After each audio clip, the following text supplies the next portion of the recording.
What if eternity was the ultimate prize?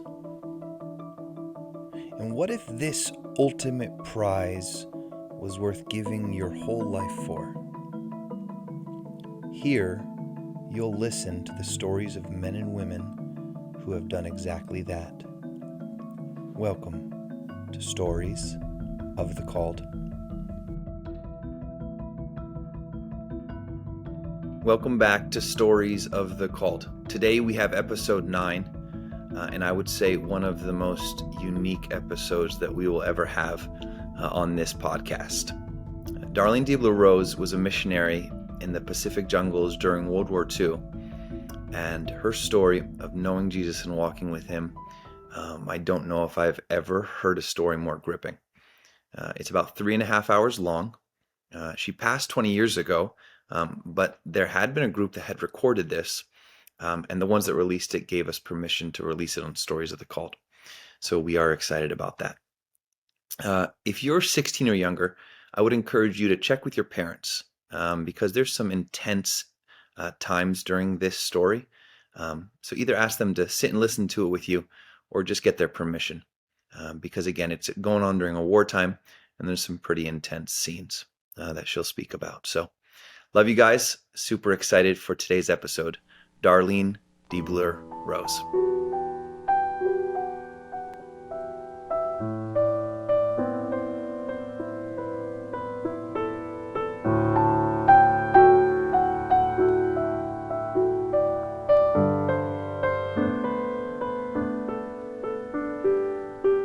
Someday, some missionary will go over those broken bottle limestone mountains.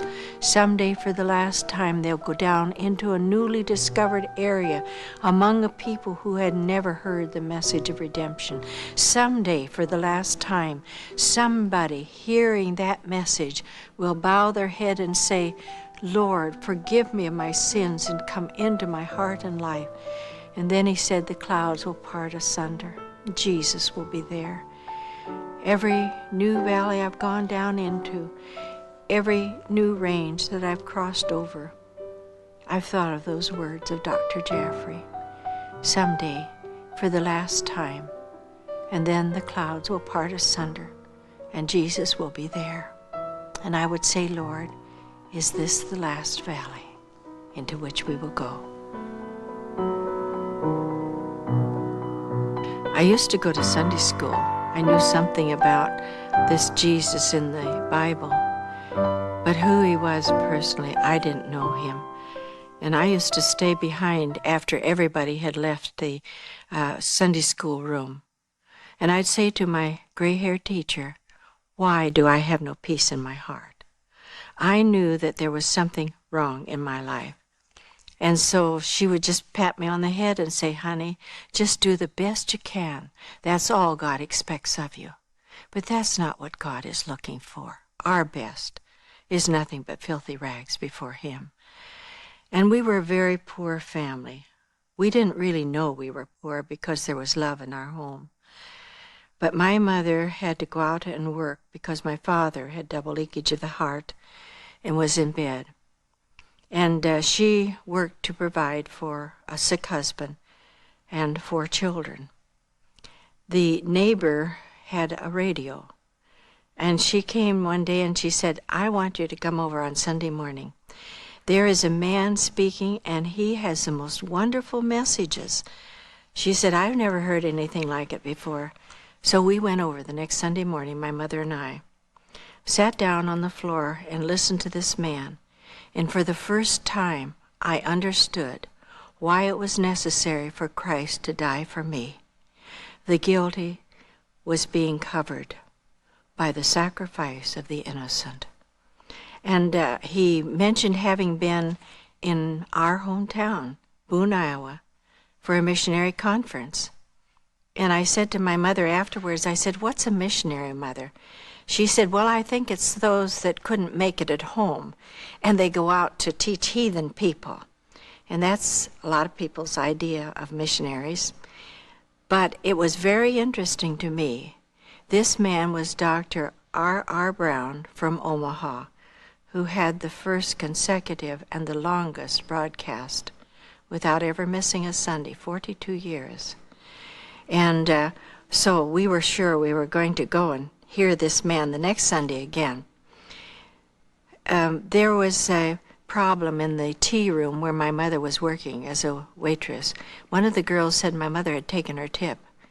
And the head who owned that tea room said, "Mrs. McIntosh, why did you take her money?" And my mother looked at her and she said, "I never stole her money." She said, "Oh, you lie, Mac." We were McIntoshes, so it was Mac for all of us, eventually in our life. And my mother just took that cap off and she threw it on the counter and she said, "Mrs. Richardson, I have hated a lie since I was small." And she said, "I did not steal either. I didn't take her tip." And she walked out. And when she came home and told me that she had quit, I thought, how are we going to get food? What are we going to do now?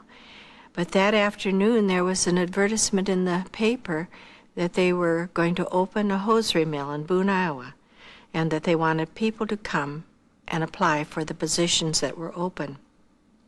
So my mother went down early the next morning and applied. She said to the man, "I'll be honest with you, I don't know a thing about hose except to wear them." But she said, "I know I can learn, and I have a sick husband and 4 children at home to provide for." And miracle of miracles, that afternoon he called and said, "Report for work tomorrow morning, Mrs. McIntosh." My mother went in and he took her back to the table, and there sat a gray-haired lady. And he said, "This is Mrs. Hughes, and she'll teach you how to pull the hose down over these forms, what to look for, because we want perfection in our hosiery." And my mother, she sat down while the woman instructed her, and she then went back to her seat and said, "Mrs. McIntosh, where do you go to church?"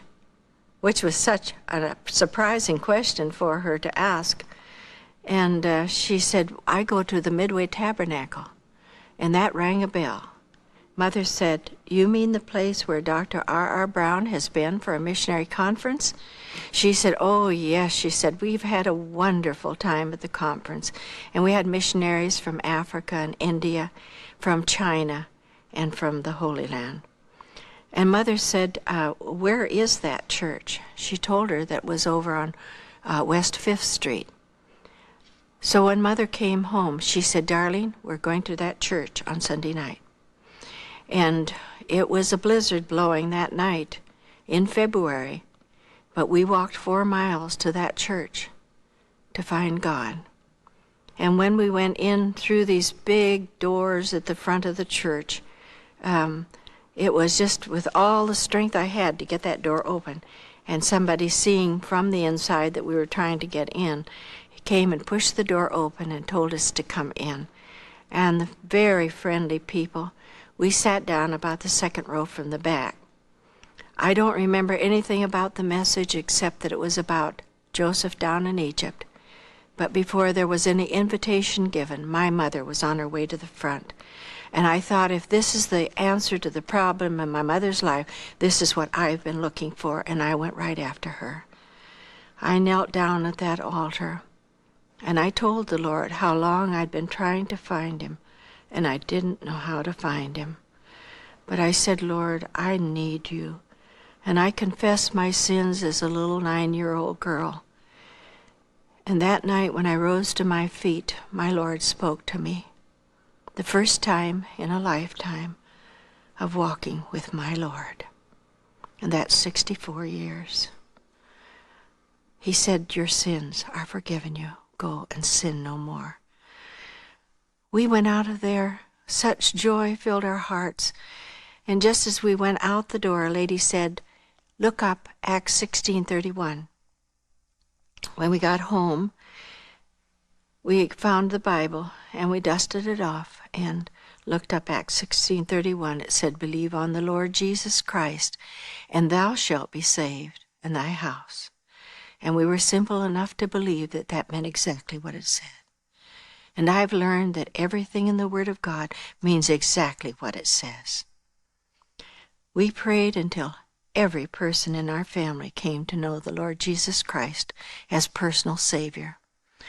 The next year came the missionary conference, and Dr. Brown was there. And so I got to meet this man. And I would run from school in order to get there for the tail end of the afternoon services. I just absorbed everything I could from those missionaries. And the final night when they were giving the appeal, and of course it was geared toward high school young people, college graduates, young couples, he said, "Isn't there somebody here that has a life to give for God and for those that yet sit in darkness and in the shadow of death?" And this little girl sitting back there was listening to all this, and I just said in my heart, "Lord, I'd go. I wish I were older. I would go for you." And I felt a hand on my shoulder, and I turned and I looked back, and there was no one there. And I knew it was the Lord. And I looked up and I said, "What is it, Lord?" And he said, "Would you really go for me anywhere, no matter what it costs?" I understand something of the cost now, but I don't even think about that, because I've come to realize that the compensations are so tremendous when your life is given over to him and you go where he calls you to go, and you are what he wants you to be. From that moment on, I realized I had a mission field. I went to tell all the neighbors that I had found Jesus. And I had once, because we were poor and these people were quite wealthy, I saw a penny on their porch, and I put my foot over it. When they went inside, I picked it up and went off. I went back to them and I told them, I said, "I've earned a penny and I wanted to replace the penny that I stole from you." They laughed. They thought that was very funny, anybody to be so excited and nervous about a penny. But I had to make it right with God. I had to walk before him with nothing between my soul and the Savior. I began to tell the young people in high school when I came into high school. And before I had graduated, I have personally spoken to every young person in my class about the Lord and how to find him and what he came to mean to me. And those young people used to call me Preacher McIntosh, not in a smart way, but they knew that I really loved them and I loved my Lord. And when they had problems, many of them would come to me and I would pray for them. So when I graduated, I immediately went into Bible college. Well, that weekend, in September, we always had our youth rallies, and these rallies took in 4 different states, and we came together, and I was asked to speak at the youth rally. At that rally was also a missionary from Borneo.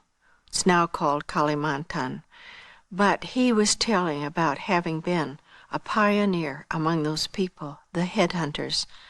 And you know, in less than 10 years, God gave us more than 10,000 believers among those Dayaks, the headhunters of Borneo. And his message stirred my heart. I thought, what a wonderful thing to be able to go and tell people who have never heard that there is a God who cares for them, that sent his Son to die for them, and tell them about Jesus. After I had finished speaking, I walked down off the platform and sat on the front seat. And this young man stood up and spoke. And my heart was thrilled at the message he had to give and the challenge to young people.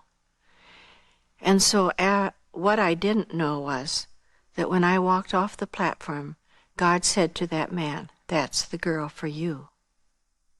Of course, he hadn't said anything to me, but I appreciated the man and his message. And so he had followed me off. When the meeting was over, he had followed me down the aisle, and one of our ladies from the church just grabbed my arm and said, "Mr. Deibler, here is a young lady we think you'd like to meet." And I turned around, and there he was. And so we shook hands, and because in college, Bible college, I had been told that the students had asked me to be the vice president of the Missionary Society because you were chosen by the young people in the college with you. So part of my work was to look for missionaries to speak at our Friday night meetings. And so I said, Mr. Deibler, if you ever come to St. Paul area, please try to save a Friday night so that you can speak to our college, to the young people there. And he said, I will do that. And so we parted, and I knew nothing. I never even thought about the man again. I didn't know that he had been in Boone, in my hometown, for a missionary conference, and several times came back and stayed in the home with my mother and my father. I did not know that he even had my father's permission to marry me if he could win me. But you know, God was in all of this. And he went from Boone out to Nebraska, and there was my sister, the pastor's wife, and he saw my picture there, and he said, well, what's she doing out here? My sister said, that's my sister. So everything, I guess, that my folks hadn't told him and the people of the church hadn't told him about me, my sister filled in. But I was in St. Paul, and they were having the 50th anniversary of the Alliance, Christian Missionary Alliance, the founding of it. And he was one of the missionaries who was speaking, came up with Dr. R.R. Brown, and he had been a dear friend to me. I'd learned to know him well through the youth rallies and going out there and listening to him on the radio. So that day when they all came in, my mother and daddy, because I worked for my room and board to be able to attend college, otherwise I couldn't have gone. And I was so thrilled to think that the Lord opened the door for me to live in a home with some people. I did all the work in that household, everything except the sheets, and she sent those out to be washed. And this, they were building a home, and she said to me, can you sew? And I said, sure, I can sew, because I've been making my own clothes since I was 12. She said, could you make drapes? I said, yes, I'm sure I can. And curtains? I said, yes. Could you cover some of the chairs? I'd never covered a chair in my life, but I said, yes, I can. I know I can. And I did her covering of her chairs and everything for her new home. And then I got every week $1 in cash and my streetcar tokens to go back and forth to college and my room and my board. I was just thrilled. And I know there are a lot of young people who wouldn't do that today. One said to me, that's slave labor. I didn't think so. But if it were, that's all right, because I could be in Bible college to prepare to do what God had asked me to do, and that was to be a missionary. And then when it came the last 2 weeks of school there, my daddy and mother sent me enough money to stay in college. And I looked up, I had a feeling that somebody was watching me.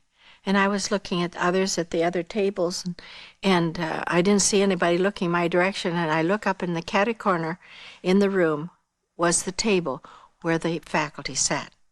And there was this man, and he was smiling and nodding at me. And I thought, why is he doing that? He doesn't really know me. And then I looked back again, and there he was smiling and nodding again.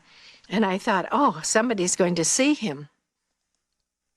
So when I got up at the end of the meal, I saw that the rest of the faculty had gone out, and he was still standing there. And I thought, oh, I'm going to go in, and I'll talk to my friend the cook. He was a dear man of God. And when I peeped through the server, I saw that he had left. So I went out the swinging doors, and somebody grabbed my arm and said, just a minute, Miss McIntosh. There's a gentleman here that would like to meet you. And there he was. And I said, oh, yes, I remember meeting you in Boone, Iowa. And so he wanted to talk about, he had just been to see my dad and mother, and I said, that's very nice. I did not feel in any other way except that I admired the man and his message, any feelings for him.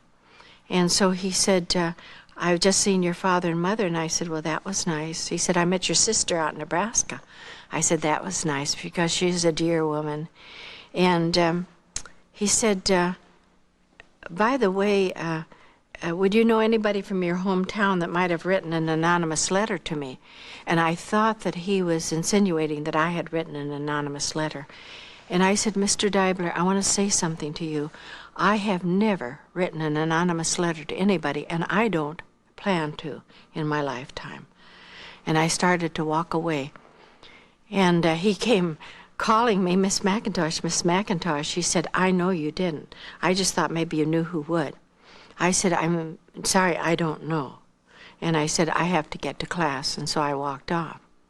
Well, that night at the meeting in Minneapolis at a big theater to hold the crowd, I sang in the chorale, and I looked up, and here was this young man right there exactly opposite me. And he was smiling, nodding to me. And I thought, I don't know why that man does that. And then he said, when he had finished speaking, he sat down. And at the end of the meeting, I looked over, and I saw that he was coming down the steps in my direction. So I just slipped out the side door. And I was walking along with those that came in the same bus as I came in. And as I was walking down, talking to the others, I felt someone tugging on my coat. And I turned around, and there he was, smiling at me. And he said, I want to take you to dinner tomorrow night. I said, no, that's not possible. I said, I am catering for a birthday party, and I did this because I got an extra $1, and I would cater and do all the cooking and serving and everything, doing the dishes later. And I got an extra $1. And I said, no, I'm catering a birthday party. I couldn't do that. I said, I couldn't even be here before 5:30. And he just looked at me. He said, I'll see you at 5:30 at the front door, and walked off. I thought, that's what you think. And when we got in the bus, I saw that all the other girls were sitting there talking about that missionary. Oh, those beautiful long fingers. He must play the piano. And his curly hair.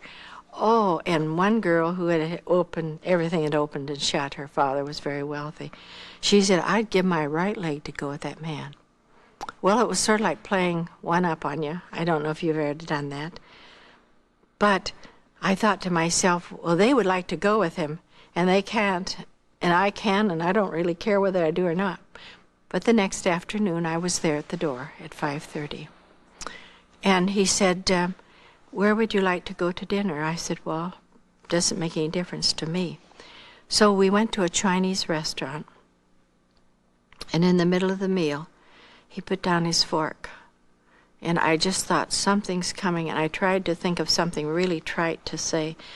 And I said, a penny for your thoughts. He said, do you really want to know what I'm thinking? Then I didn't know if I did or not. He said, I love you, and someday I want to marry you. I laughed at him. I said, you don't even know me. He said, well, I know a lot more about you than you think. He said, one thing I know is that you want to be a missionary. I said, yes, I do. And I want to go where God wants me to go. So we went back to the theater, and we were a little late coming in, so sat in the back row. And I was thinking about how I could just go quickly and quietly after the meeting was over, because I really had no feelings of affection for that man at that moment. But he said, look around. And so I turned, and I thought he wanted me to see somebody coming in the door. And he said, no, look this way. And I turned, and I looked up into his face. And in that moment, I would have gone anywhere with that man. But I said nothing because I hadn't checked it out with my Lord. He said, I'd like to see you tomorrow night, if possible. I went home and I prayed about it. And the Lord said, I've sent him to take you to the mission field. And the next night we missed because they called for a special meeting of those that were going on to the next town. But at 6:30 the next morning there was a letter which he asked me again to marry him. He said, I know you don't know me, but I'm coming out in the summer, every chance I get. And he did. And I knew I loved him deeply and purely. And we were married. He said, how old are you? I said, well, I'm 19. And he said, 19? He said, they'll never accept you. He said, I'm 31.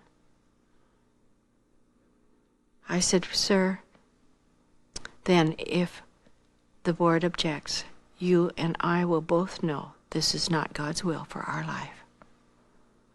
But nobody asked me how old I was. And they knew how old I was, because they'd gotten my credits and everything from the Bible college. And I passed with flying colors the examination before the board.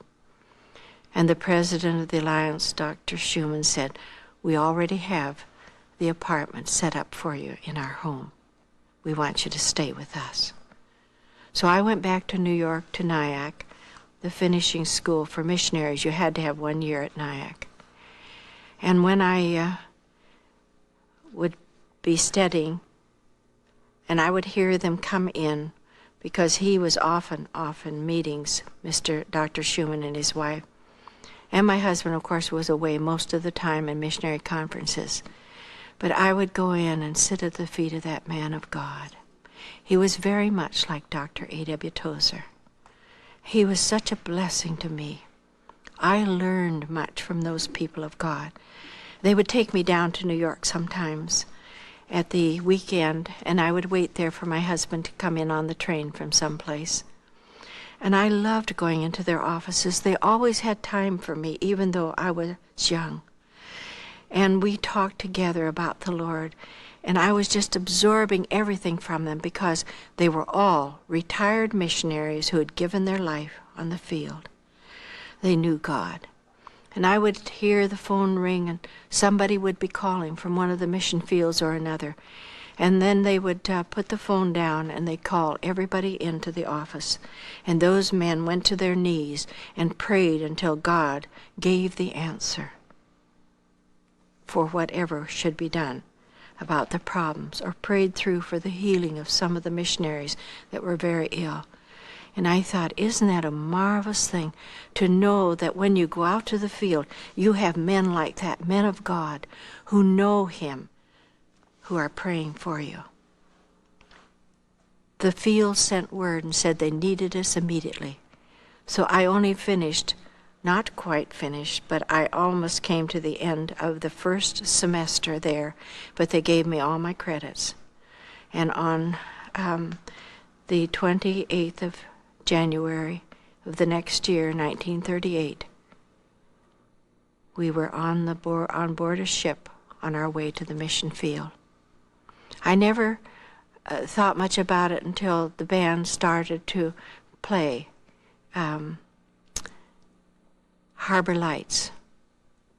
And as I stood at the rail, waving to those precious men that had come down from New York, I began to think about the harbors into which God might take my life. And God has taken me into many harbors.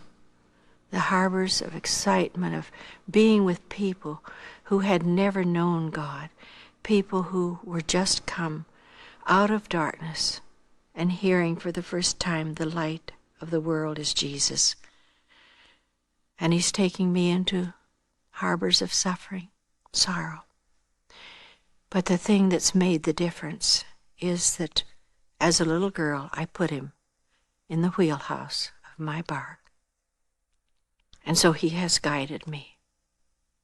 And as was said by a man of God,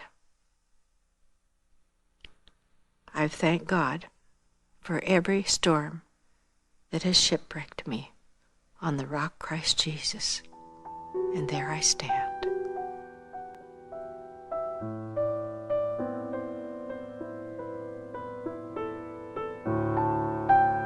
We went to Holland and studied the Dutch language, and were there 6 months. And then the word came, come on to the field, we really need you. Dr. Jaffrey had felt that it was possible that we were going to get permission to go into these newly discovered people in the heart of New Guinea.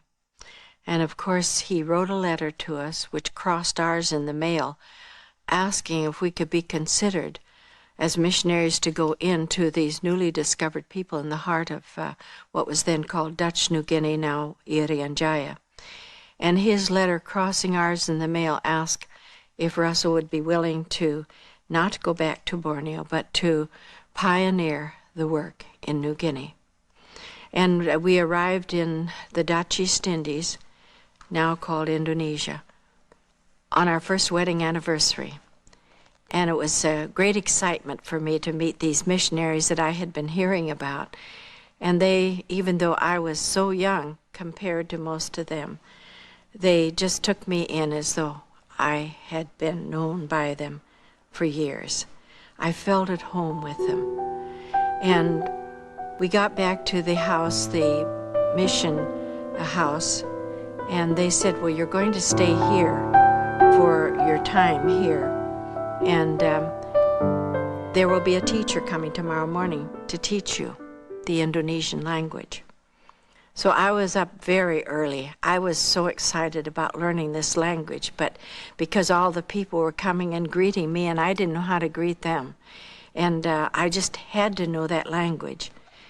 So I sat down at the desk in this little room, and I looked up, and here came, he was rather elderly, gentleman in a white suit, an Indonesian from the island there, Manado. And he looked at me, and he walked, as he walked in, and he put his hands together, and he said, Selamat pagi, Nyonya. And I thought, well, slam it or whatever that was. That's interesting. He turned around and walked out the door again. And then he came back in, and he said, Selamat pagi, Nyonya. And the wheels began to go around. He's greeting me. I've got to remember that, Selamat pagi, Nyonya. And I was saying this to myself. When he came back in again, he bowed once more, and he said, Selamat pagi, Nyonya. And I said, Selamat pagi, Nyonya. He said, oh, bukan, saya ini bukan Nyonya, saya ini Tuan. And I thought, what did I do? And then he pointed to himself, and he said, Tuan, Tuan. And he pointed to me, and he said, Nyonya, Nyonya. And then I realized that he had said, good morning, Mrs. And I said, good morning, Mrs. He said, no. He said, and so he walked out again, came back in, and he said, Selamat pagi, Nyonya. And I said, Selamat pagi, Tuan. He said, oh, bike. I didn't know what a bike had to do with it, but I learned that word means good. It was very good. And so he started to teach me. And you know, within 3 months, I had a working knowledge of that language.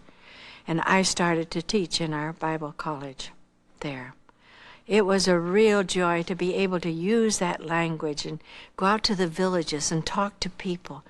And it's a very beautiful language. John 3:16 says, Karena demikianlah Allah mengasihi isi dunia ini sehingga dikaruniakannya anak yang tunggal itu, supaya jangan binasa, supaya siapa yang percaya akan dia jangan binasa melainkan beroleh hidup yang kekal.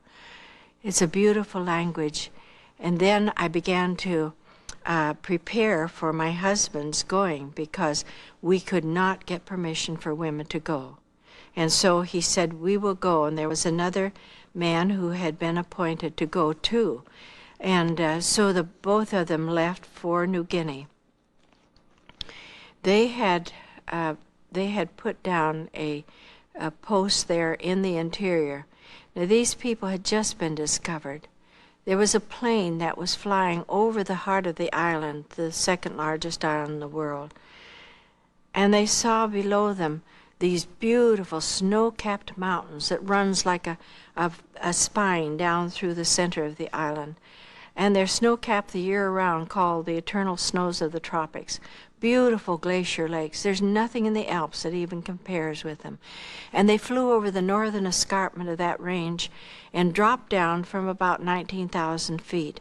And there they saw below them what appeared to be strange circular clouds in bowls of mountains.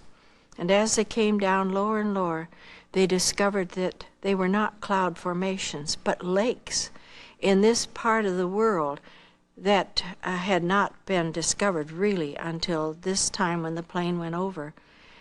And then the thing that amazed them was on these lakes were men and women rowing canoes, trying to get away from this. They said, we thought it was a big bird from the spirit world, because everything beyond the perimeter of your valley, the mountains, out there beyond is the spirit world. When they die, the spirit goes over into the spirit world. And they thought it was a big spirit. And they fled into the jungle, and for 3 days, they said, they stayed in there. And this big bird out of the spirit world didn't come back again, so then they came out. And then men came, the patrol officer with police, and they knew that this lake emptied into a river that flowed right down to the south coast. So if they followed that river, they would eventually come into this place where there were people that the world didn't know existed before. And they went into the interior, and they made it, and they found these pygmoid people. They are pygmoid and belong to the Upper Paleolithic era. They had stone axes, stone adzes, never seen metal, had never seen a wheel, and they were amazed at these people that came out of the spirit world. And then more police came, and then my husband had reached the south coast with permission to go in over the trail. The other missionary, when the police patrol officer came down, he was brought down. He had died the first day on the trail of a heart attack. He didn't think he could make it, and so he went back with the boat when it left. And my husband, with some carriers from the coastal area, went in. He had a very difficult trail and a time on it where this will tell you what kind of a trail it was. In just 18 days, he lost over 60 pounds. He was hardly able to walk when he got into the interior. And then an expedition came out under LaRue from Holland, and they were there, and they had a plane that was available to them. They were saying that man would never walk to the coast again because he had gotten kutu-ire. It's a fungus that gets on the feet and eats off the skin, and so they knew that he'd never walk it back to the coast. So they flew him out to the north coast, to Manokwari. There he got shipping, and then came back to the island of Makassar, Celebes. Makassar is the port. And when I looked up and I saw this man, I couldn't believe it was my husband. He had lost so much weight. He just looked so different. And then I saw that he was being helped down the gangplank. And when he got back to the house and took off his shoes and socks, there was no skin from the ball of his foot, covering the ball of his foot or any of his toes. He had gotten this kutu-ire, and it just sloughs off. The flesh just sloughs off. And they called for a doctor to come, and when he saw his feet, he said, now you are going to have to take the tweezer, and every morning you see this flesh sloughing off, take the tweezer and rip it off till you get down to the raw, throbbing flesh underneath. And then he said, apply the medicine. And morning after morning, that's what I did.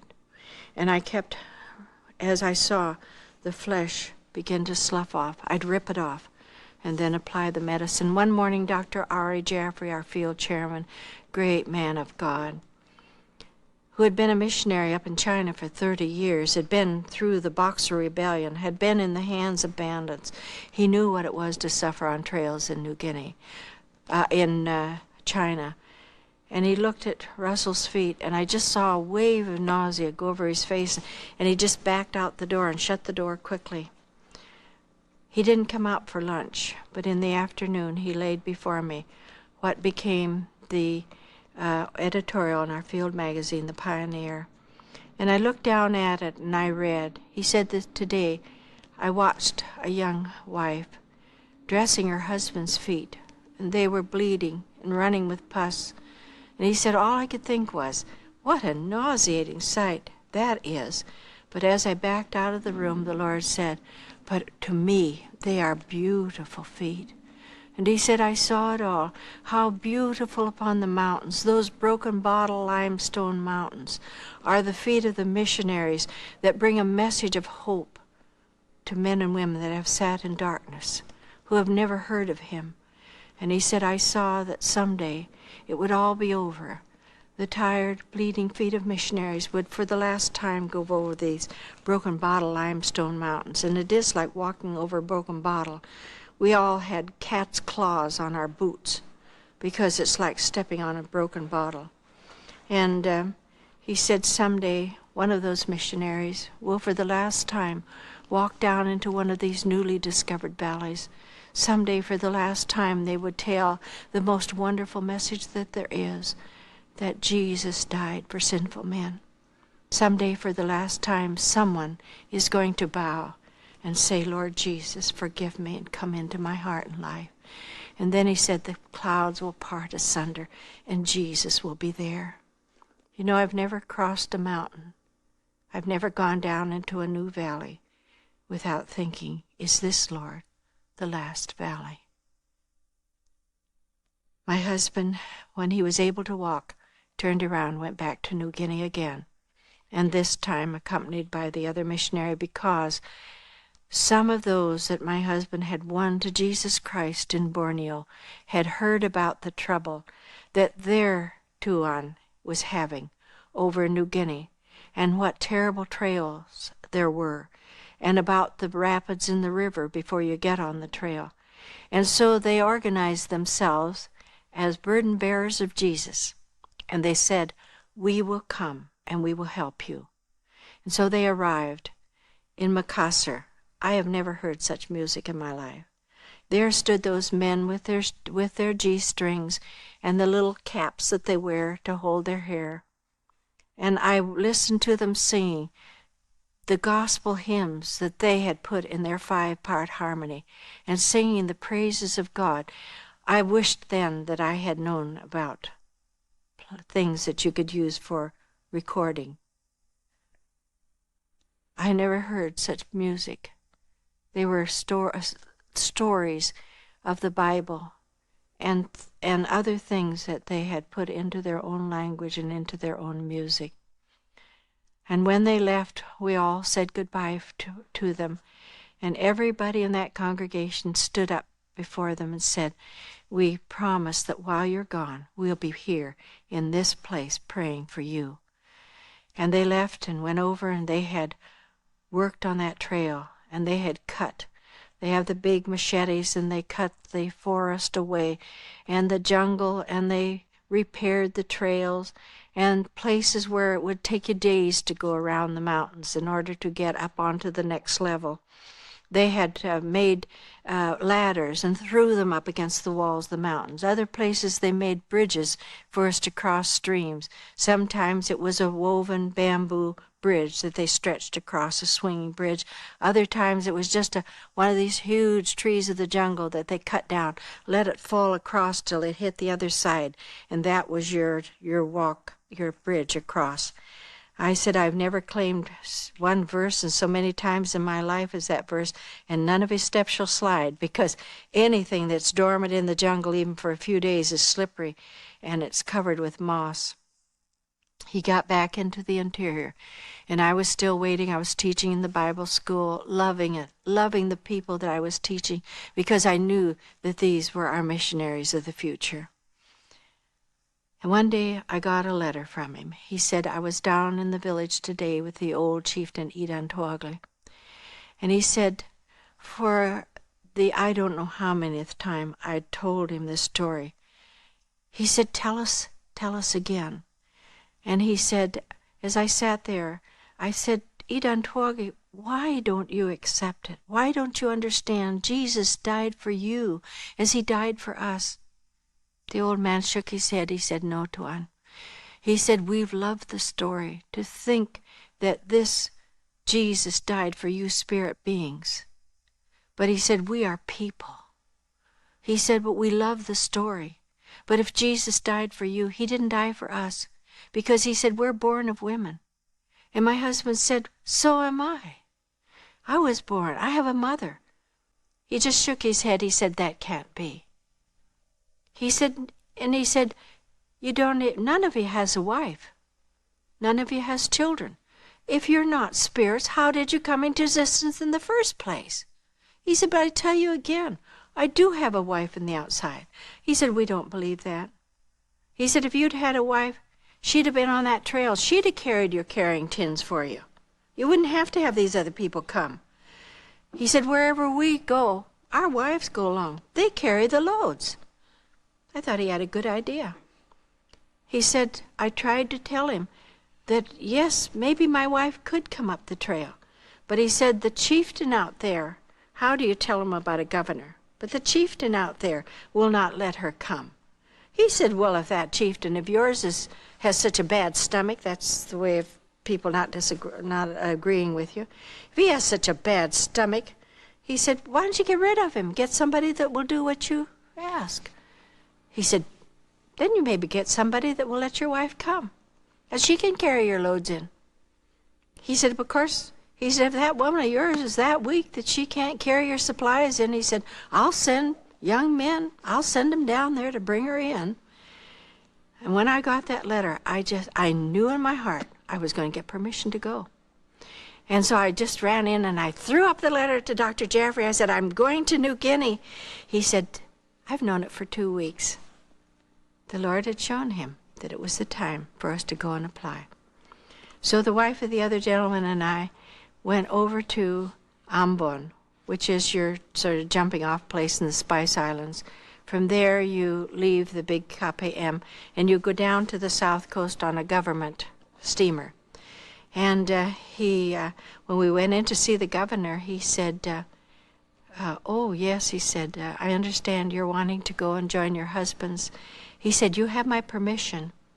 And then he told us that the people in the interior, thinking that we really were spirit beings, but everybody protesting that they were human beings, they gotten together and said, let's try shooting one of them. If the arrow goes through them and they don't die, we'll know that they are spirit beings. But if they bleed and if they die, we'll know that they're human beings like us. And so a group of them had surrounded the government party, and they immediately started to pull up the bow and arrow, and in self-defense the police killed out of their party, the natives, 7 of them. And that the condition was very bad then, because they hadn't proved to themselves that these were spirit beings, but they had amazing instruments that they could use for killing them. And so the patrol officer said, either you send women in here, or you send us more police, or the third alternative is we abandon this post. It's too dangerous. So he said, you have my permission to go. And he said, you'll have to go down and see the captain of the government white boat. It was a small steamer that went down to the south coast. And he said, if he is willing to take you, that's fine. And then he stood up and he put his hand across the desk and he said, I want you to know that every day you're on that trail, I'll be here at my desk praying. I love the Lord too. And that was a real seal to me of God being with us every step of the way. Well, it was the time of the west monsoons. The captain was a bit difficult. He said he'd never taken a woman down there. I said, I know that, but that's the only way we can get into the interior. We have to get to this little village of Uta. He said, well, no women have ever gone down that way, that far. And I said, I know that, sir, but this is our only opportunity to go, and with you, because it's the time of the west monsoons. None of the Chinese vessels are going. None of the native praus are going down there. He said, all right, if you're ready. He said, I'm sailing on such and such a date. And we were there at the crack of dawn waiting for him on the jetty. And so we took off. And I've never been seasick as many times I've been around the world on vessels. But I tell you, I never came closer to it, not on that one. That was not only going over these tremendous waves like this, but at the same time it was rolling. He said, the captain said, well, we really couldn't stop now. You know the conditions of the sea. And he said, we can't take this larger vessel up into the mouth of the river because there's a big sandbar there. So we'll take you on down with us to the next area. In Manokwari, he said, then in 3 months we make our return trip, and it's always calm at that time of the year. And we thought, 3 months on this vessel. And we went to prayer that night. We believe that the same one who said, peace be still to Galilee is alive, and he still has all the ancient power in his hand. And we said, Lord, you can calm the sea.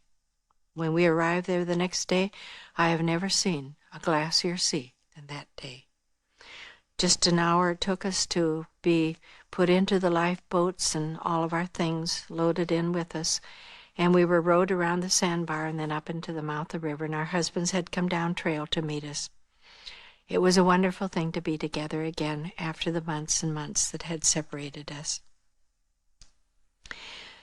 That's a terrible place, Uta is. We had to immediately start taking quinine because practically everybody there is affected by the mosquitoes and had malaria. But we got things together and we started up the river. We had 2 of the long boats that belonged to the coastals. And you couldn't paddle. You had to pole because there were rapids in the river. And so I had 4 men in the fore part of my canoe and 4 men in the aft part of the canoe. And I was sitting there in the middle, and I'm always asking questions. And I always carry a pencil and a paper with me wherever I go. And I kept tapping this man in front of me and asking him what the name of these blossoms were, these trees, because the flame of the forest trees were in bloom and dropping their blossoms. It was absolutely beautiful. And I was looking at the shore, and there on the shore were these big crocodiles, their mouths wide open, and little sandpipers picking their teeth. And I asked them what those were, and they told me. And of course, I found out that there are dialectical differences. And so I wrote down that they were buayas. And then I was watching, and I said, do they ever overturn the canoes? He looked down at me. I know he thought it was the greenest thing he'd ever had in his canoe. He said, oh, yes. He said, sometimes they do, but all you have to do is jump for the shore. Well, the next afternoon, and we slept on the shore that night. I thought, sure, a crocodile would come in to my bed with me, but they didn't.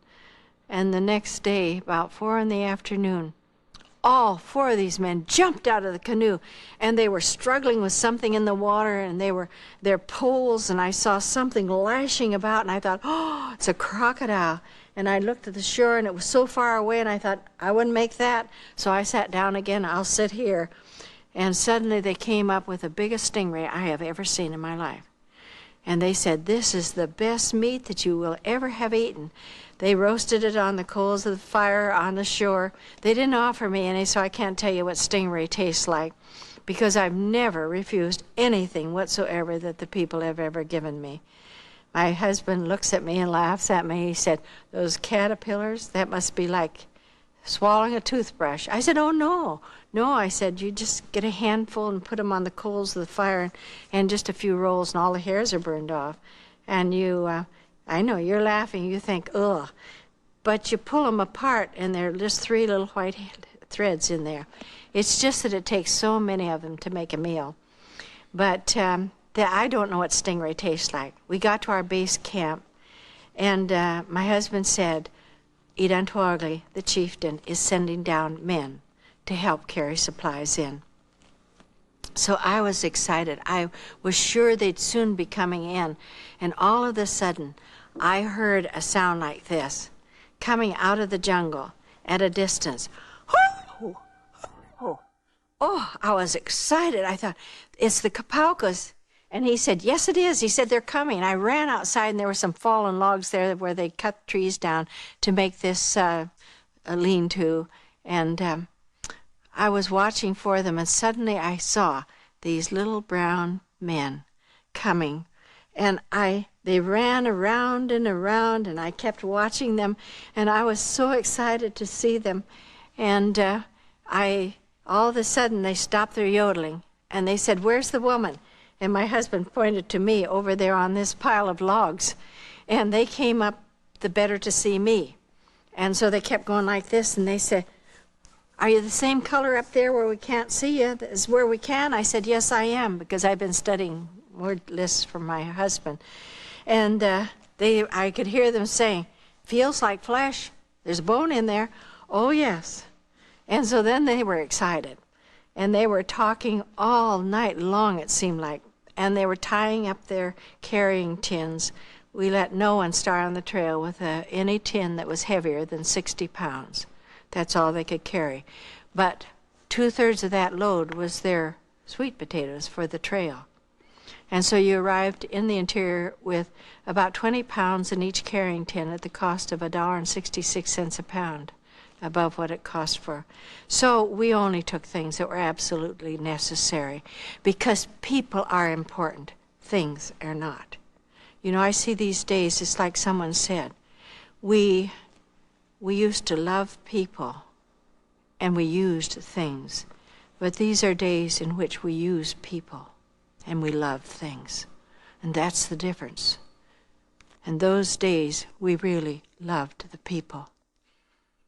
So we said to them on the trail, I have my word list, and I would say, "And what is this?" And they'd give me the answer, and I'd write that down. I would note who said it to whom and what time of day it was, because this all makes a difference in your language, the structure of it. About the 4th day on the trail, I loved it.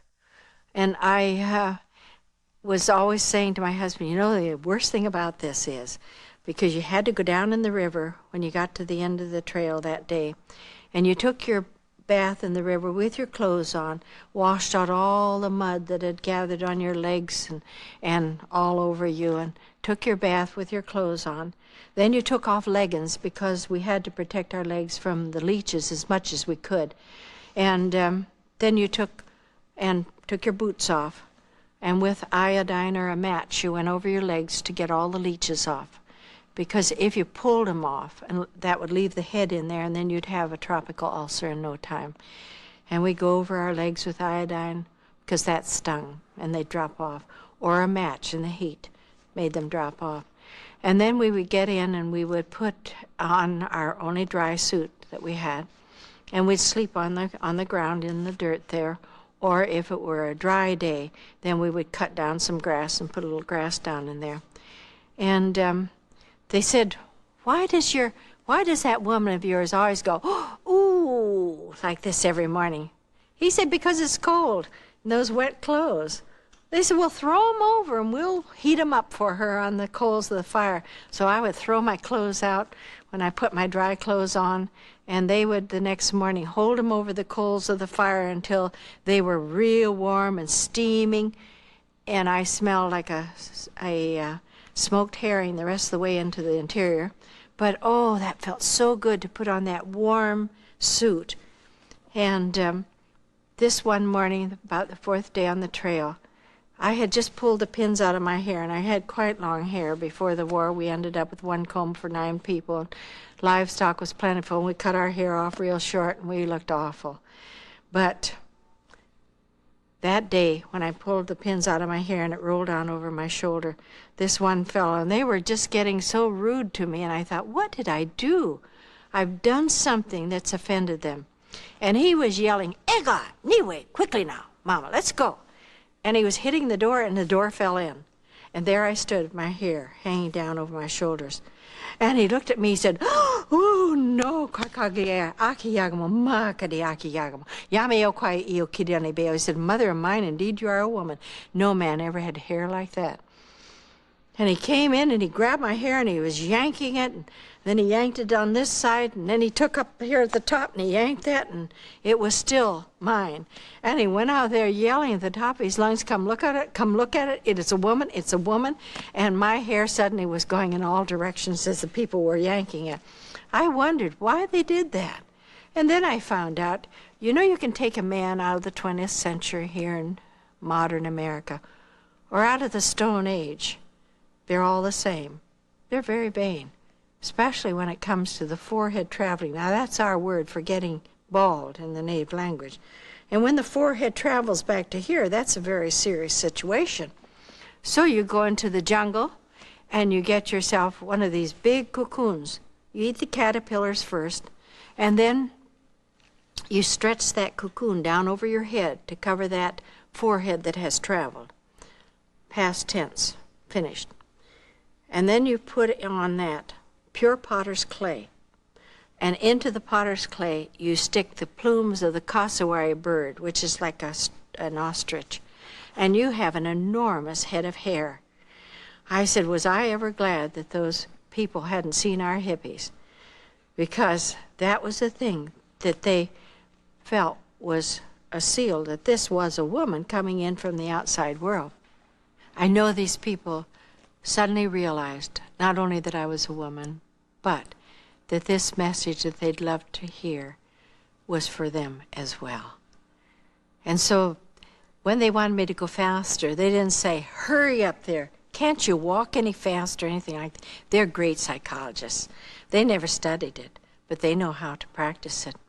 And they would say to one another loudly enough so that I could hear it. They said, would you look at that thing back there? No legs on it. And I would start to walk the faster, and that's exactly what they wanted me to do. And so I made it over those 14 mountain ranges, not in 18 days as my husband had the first time, but it had been so improved that we made it in 8 days. I'll never forget, if I live to be 100, that day when I arrived at the top of the last range and looked down, and they said, this is the village of Adupa, and we're going into it, and now you will see our people. And I looked down and I saw these little brown people coming out of the gardens, coming in from the forest, others that were coming out of their houses. And they were all running up the mountainside, and they were all yodeling, as I did before. Oh, I was so excited, and I just had to say something. I'm very vocal, I'm afraid. And so when I saw them yodeling and welcoming me, and I just threw up my hands, and I was waving them with tears running down my cheeks. I was saying, I'm home, I'm home. And for almost 50 years, I felt that was home to me, among these people, the mountains of New Guinea. I got down, and everybody came up around me, and they were feeling me, and they were talking about me, and everybody gave me a gift, and I've never had so many gifts in one day of my life as that day.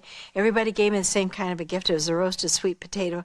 I had them in my arms, and finally I couldn't hold any more, and so I just sank down onto the mountainside and sat there, and then they all just came in around me, and they were watching me, and one of the carriers tapped me on the shoulder, and he said, Mama, that is our chieftain who was coming there, Kapaga Adupa, Kapala, the head of Adupa. And I looked at this little fellow coming up there, and he had a big bunch of arrows and a bow in his hand. And he was puffing, and he came up, and he looked down at me. And then I saw he was looking up at my husband, who had just come over the top of the mountain. And he looked at my shoes, and I had the same kind of shoes as he did. And he looked at the leggings on my legs, and he was wearing them. And he looked up here at my khaki shirt, and he had on a khaki shirt. I had on a jungle hat that I always wore, a coolie hat, and he had on a hat. And he said, Aki Yagamomet, are you a woman or not? I said, yes, I am. He turned down his lower lip. When they say no, you should turn down your lower lip and say, bail. He said, you're not. I said, I am. And then one of the carriers, he tapped me on the shoulder. He said, Mama, let your hair down. So I immediately took my hat off, pulled the pins out of my hair, and when it rolled down over my shoulder, he just dropped his bow and arrows like that, and he said, oh, no, kakagiar. Akiyagamo, mahakari akiyagamo. Yame okai iyo kidani bail. And then he began to pull it to see, make sure it really was mine. And then he reached into the fire or into the potatoes, and he was looking for one, I realized, that was still warm from the coals of the fire. And he finally found one. Now, they had never seen metal, so they had no knives. And you let your thumbnail grow to be about that long. It's the nicest little paring knife you ever saw. And he took that potato and he rolled it in his hands that had never been washed, not on purpose anyway, and blew on it. And then he peeled the skin off, And then he rubbed it some more, blew on it some more, and handed it to me like this. He said, Yagamo no tanai, woman, eat the potato. And I took it from him, and because I didn't know sufficient of the language to tell him what I wanted to say to him that day, I just said it in English, and I said, someday, by the grace of Almighty God, I'm going to sit down and eat with you anew in my Father's kingdom.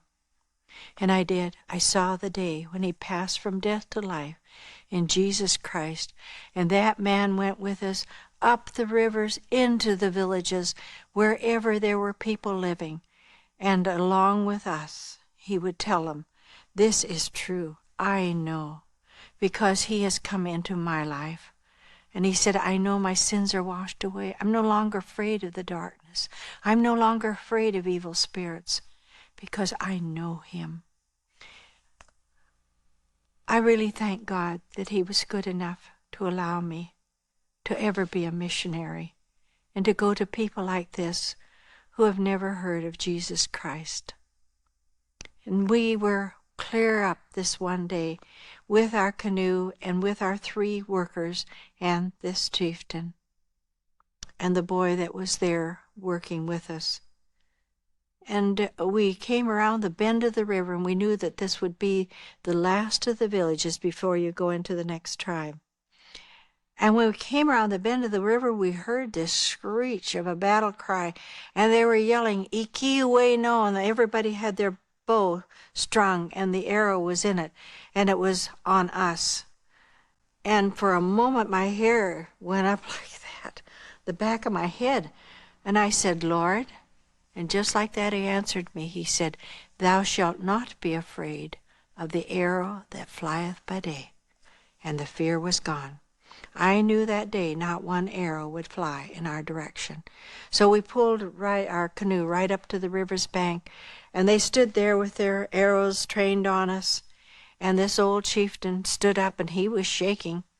And I pulled him down because you don't want to show fear before them. They despise cowardice. That's one thing I learned about the people of Interior New Guinea. And he said, but I want to tell them. And he stood up again, and he said, put your bows down. These people have something to tell you. I'll tell you first. And they sat down, and he told them how he could come to know Jesus. And so each one in turn told him this beautiful story of the love of Almighty God for fallen man. And the old chieftain said, you know, I feel it here, but I really don't understand yet. He said, tell me just once more. And then someone else would tell him. And he said, look at this. This is mine. He said, I will build you a house. And he said, my women will dig the gardens for you. We'll raise the sweet potatoes for you. We'll go get your firewood for you. He said, we'll do anything if you'll just stay now and tell us more. And my husband said, we have to go down before dark because, he said, if we don't, we've already told him that in so many sleeps that we would be coming back. And he said, if we don't, they will send police up here. And he said, so we must go down. But we will come back again to you. We will come again and tell you more about our Jesus. And I'll never forget that man standing there with tears running down his cheeks. And he was holding out his hands, and he said, Ki Glenamano, just once more. And before we rounded the bend of the river, my husband stopped, and we called back the message of the love of God for us. And that was the last time I saw him. And we got down to our base camp and up into our little house. My husband had built a house for me. It was our first home. Had bamboo mat walls on the sides and on the floor and a tree bark roof. We had brought in isinglass, and so the window was made of isinglass so we could see the beautiful lake out in front of the house. And it was air conditioned. The air came through just most any place. It was home. It was home to me. And that first morning when I had arrived and we had slept the night through, And I had opened the door, and going by the house was a little boy, and he had coals in his hands, live coals. And I looked at him, and he was shaking them up and down. And he said as he went by, "My mother's dead, my father's dead, and I don't have anybody, so I'm your boy." And he said, "I'm going to build your fire for you." And he went out, because I cooked over an open wood fire in a little hut at the back. And that little boy became my boy.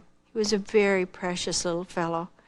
And wherever we went around the lake there, he was always with us. And then when we got back that night, they had come and said, word has come from Holland. They are in a state of siege by Germany. And we knew that the war was moving in on us.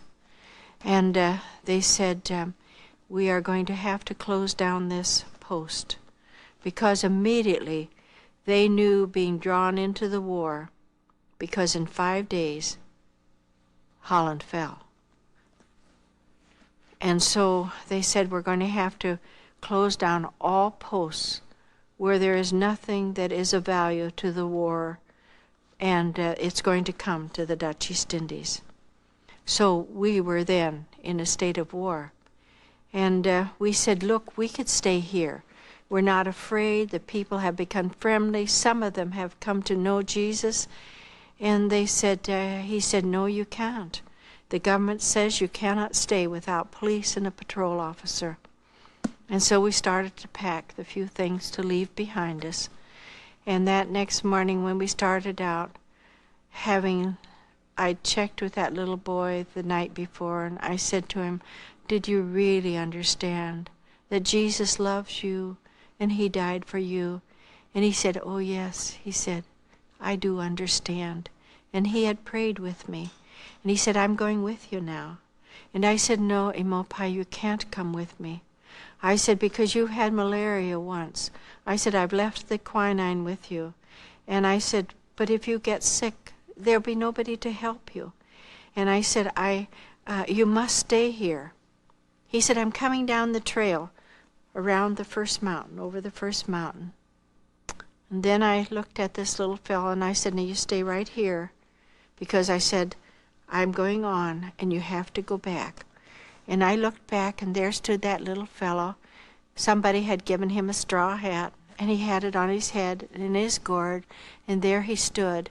And I saw that there were tears running down his cheeks, and he was going like this and wiping it on his thigh, because boys don't cry. And I waved to him, and he said, Mama, Egla Kada, come back quickly. And I said, Imopai, as soon as I can, I will come home again. Never realizing that it would be 9 years and a war away before I saw that little fellow again. We went back to our headquarters. Our field conference then took place. And at that field conference, my husband was chosen as the assistant to Dr. Robert A. Jaffrey, our field chairman. And that meant then that we would not, when the war would be over and when there would be a conference coming on again, that we would still be there. He would have to remain there, and I would have to remain there. And I walked out of the room when they said that he had been chosen unanimously. And I said, God, somebody's made a mistake. I said, that's my home over there. And then Dr. Sneed, the field chairman, whom I had known in New York, he came out, and then my husband came out, and he was crying too. I said, there has to be some mistake, Dr. Sneed. He said, no, there's no mistake about it.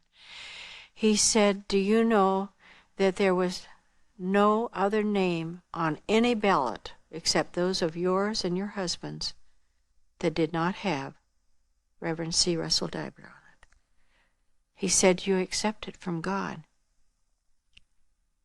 And I bowed my head and I said, all right, Lord, if this is your plan for my life, then I will be happy here with these people. And I loved them. And everything that God allows into our lives is either for our good, and it is also for His glory. God is not an evil God like the gods that these people have been afraid of in their Eastern mysticism. God loves us, loved us enough to give his own Son. And so we remained there, and finally they opened up the post again, and we said goodbye to Mr. and Mrs. Post as they went back to New Guinea, and my heart went with them. And it was just 2 months after Pearl Harbor when we'd heard the news that Holland had fallen and that the war here in the Dutch East Indies brought us into the conflict.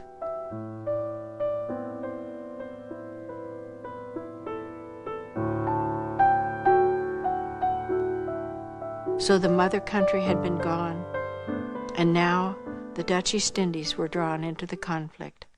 Everybody said they won't last very long because they were sending out from Britain some of the finest warships that they had. But they did not know how well prepared the Japanese were. We had had a barber in Makassar that had, as far as we knew, known no English. Everybody went there to get their hair cut, but that man knew English, had been there for almost 10 years. There were 2 men who had stores there. One was a bicycle shop, the other was a variety store. Those men, every Sunday we used to see them go out with their beautiful big cameras. They were photographing every inch of that island. And they disappeared. All of these people disappeared. The pearl divers disappeared from the other islands, and they had all gone back to Japan. And they were prepared. They knew every inch of those islands. So the big rock, as they called it there, Hong Kong, fell in 3 days. They said it could never be taken. It was. China fallen into the hands of them. There were not many that were still outside the war. Down into French Indochina, that fell. And then all of these other smaller countries like Thailand. And they came into the back door, down through the British Malaysia Peninsula, into Singapore. Kamikaze pilots came in their planes, dived into those beautiful warships. Matter of hours, they were on the bottom of the straits. And we knew it would not be very long until they would be down where we were. So we immediately got booking for all of our students to get them back to their own islands and to their homes so that they would have food and not be caught in conflict as it came down. And then those we couldn't get booking for, we bought property so that they would be able to go out there and could grow their own food and would have a place to live until the conflict was over. Then we went up into the mountains, and there were houses up there. Dr. Jaffrey had a house. Miss Marsh had a house, and there was the big conference room and some other bedrooms attached to it. And so we went up there to get away from the shock troops because every report seemed to bring word of these shock troops and the things that they were doing, using their fire fighting equipment and burning people to death and all these things. And we wanted to be away from these shock troops if we possibly could. I'll never forget that last broadcast that came from Manila. We still had our radio. We were monitoring them. And that man said, everything's being bombed. He said, and it's coming closer to us, and troops are moving in on us. And he said, we'll have to abandon this post here in the big tower. And the last words he ever said was, come on, America. And you could hear the sob in his voice, and then it went dead. And that was the last we heard from them. We waited for them to come. They did not come into Makassar, where all the fortifications were. They knew where they were coming. There was a beach down there called Brombong, and they moved in and came across the beach without one shot being fired. But they had been using their guns then, these shock troops, and they were just killing people indiscriminately. Men that had been where there was the fire, where there was the electricity plant out there outside of Makassar, put up their hands in sign of surrender, and they just killed them. And they hated for you to put your hands up like that, because most people were taller than they were, and that annoyed them. And then they came into Makassar, and nothing flat. It was all in the hands of the Japanese. We were waiting for them to come, realizing that we didn't have many supplies, and so we were going to have to learn to eat things there. And we were trying out various grasses and trying to get a garden in as well, so that we could have some source of food supplies even after our rice and that we had stocked there, a stockpile of rice. We had some drums with kerosene in it for our lamps, and not much else beside that. And we knew that we were going to have to be able to live right there where we were with what was there available.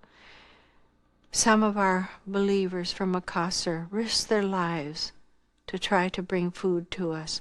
They'd come up over those mountains in the dark hours of the night, and they would bring vegetables and other things for us. One day I was down on my knees in the garden when I heard somebody behind me, and I turned, and I saw a shoe on a foot there right beside me. And it was one of the shock troops, and they always wore, because they were with the Navy, they had to climb the ropes on the ships. And so their tennis shoes had the great toe was separated from the other four toes, so that they could grip the ropes in climbing them up on the ships. And I saw that, and I heard this fellow yelled at me. He said, "Go, piggy!" And I jumped up, and he had the bayonet on his gun, and I peed. I went, and I was ushered over to the other house, and by this time the other missionaries had been collected there. I saw Mr. Presswood. He had been beaten by with the swords, and he kept putting up his hands, and they'd beat him some more, and finally he just dropped his hands. He realized that they didn't want him to have his hands up in a surrender, position of surrender. And when we got in there, my husband was standing next to me, and they all were seated, the officers, and they looked at us all and began to ask us what country we came from. And most of them were from America, and Ernie Presswood was from Canada, and Dr. Jaffrey was from Canada. He couldn't say it. He was so nervous, like the rest of us were. And the man said, "Where is Canada?" And he didn't know where it was. And so that meant that he wasn't going to suffer with the rest of us. Mrs. Presswood was under her husband's passport. He was Canadian. So they went out and they told us, they said, "Well, you stay here. If anybody has ever seen outside of the premises here, we'll shoot you immediately. We won't ask questions. And you are now prisoners of the Imperial Japanese Army." They said, "We have just about defeated the Navy. We have sunk almost all of your ships." And through the years, that kept coming back and back to us. "We've sunk all your ships again." Finally, I turned to someone and I said, "Do you know something about those clever Americans? They are building ships out of cork now, because that Navy is bobbed up to be shot down again." But they went out that day and they said, "Remember, no one leaves this property." And so we had spent much time in prayer, seeking the Lord about what we should do, because we knew that we were to stay there just before they came to get us and to make us prisoners there in our own homes. One of the Dutchmen came and said, "We have a ship down at anchor on the south coast.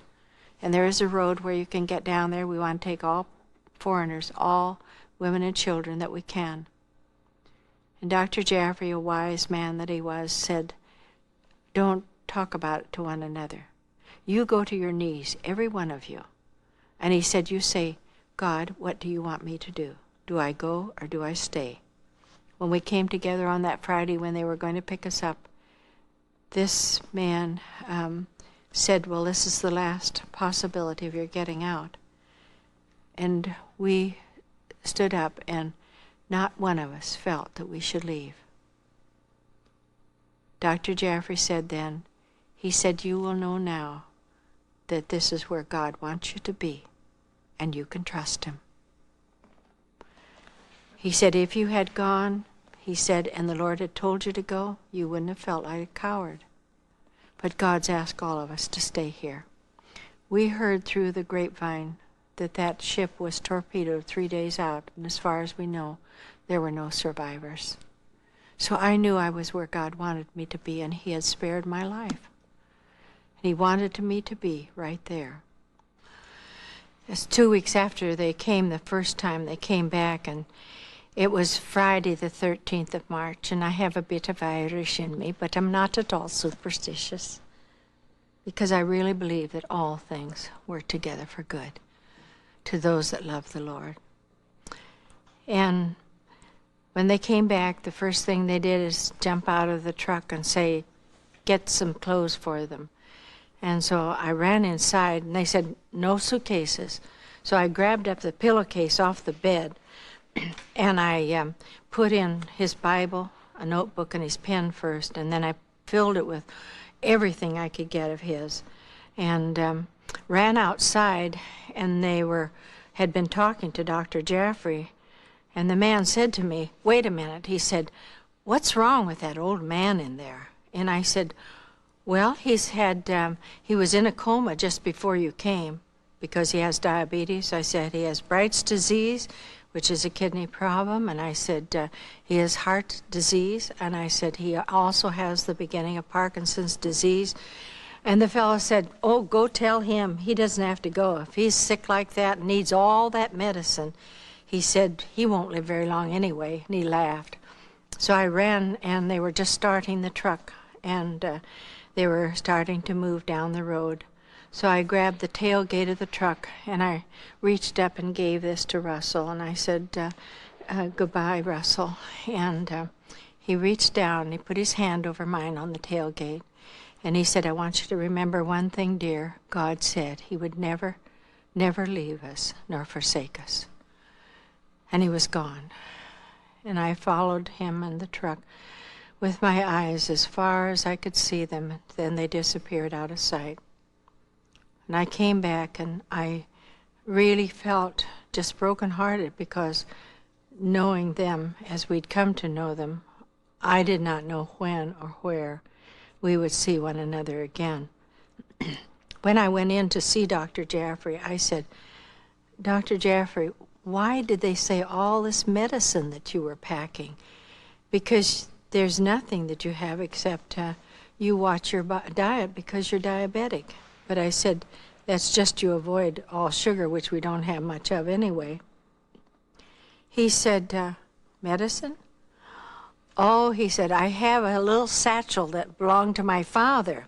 And his father was owner of the Globe and Mail, one of the biggest newspapers in Canada. And he said, he gave me this satchel, and he said, because I had Odoclone, and he loved Odoclone, to put on his handkerchief because he always perspired so profusely, and then he would wipe his face and his hands with it. And we never forgot his birthday because his birthday was the 16th of December. So the 16th of January, he would come out and he would announce, well, just 11 more months till my birthday. And the 16th of February was only 10 more months till his birthday. And he would go through the year like this. So none of us ever forgot Dr. Jaffrey's birthday. And because we knew that he appreciated Odoclone because it was very refreshing, we always seemed to give him Odoclone. And all this medicine that this man thought he was packing was Odoclone to take. He said, I figured that we would be going from here down to the coast. So he said, I took my eau de cologne. I was going to take my eau de cologne. And I thought, isn't that lovely how God fooled that Japanese officer to thinking that was medicine, because he didn't ask Dr. Jaffrey.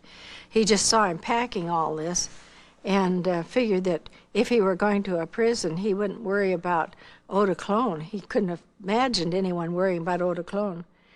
And God knew we needed that man there with us. He was a dear man of God, and it was a precious time. We spent much of our days in prayer.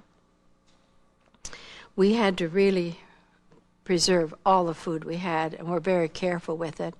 One woman that I had led to the Lord before the war, she came down one day and she brought me a half of a coconut shell, and in it looked like cheese tidbits, those little cheese tidbits that they have. And I looked at it and I thought, oh, lovely, where did she get that? And it was something that was fried in coconut oil, and I tasted it, and then all of a sudden when I put it in my mouth, it went through my. Those children were looking for flying ants and had been catching them all day on the mountainside. That's what it is. I said I gave the first one back to Mother Nature, and then I took another one. Wasn't half bad. So then I was glad to eat the rest of them. But we had some of our people, as I said, who came over those mountains in the dark hours of the night and brought to us food so that we wouldn't starve to death. And one time when they came, Dr. Jaffrey had had his coffee that morning, and no, it was tea, and he had put in 3 big heaping teaspoons of sugar. And Margaret said, his daughter, he said, "Why, Daddy, are you doing that?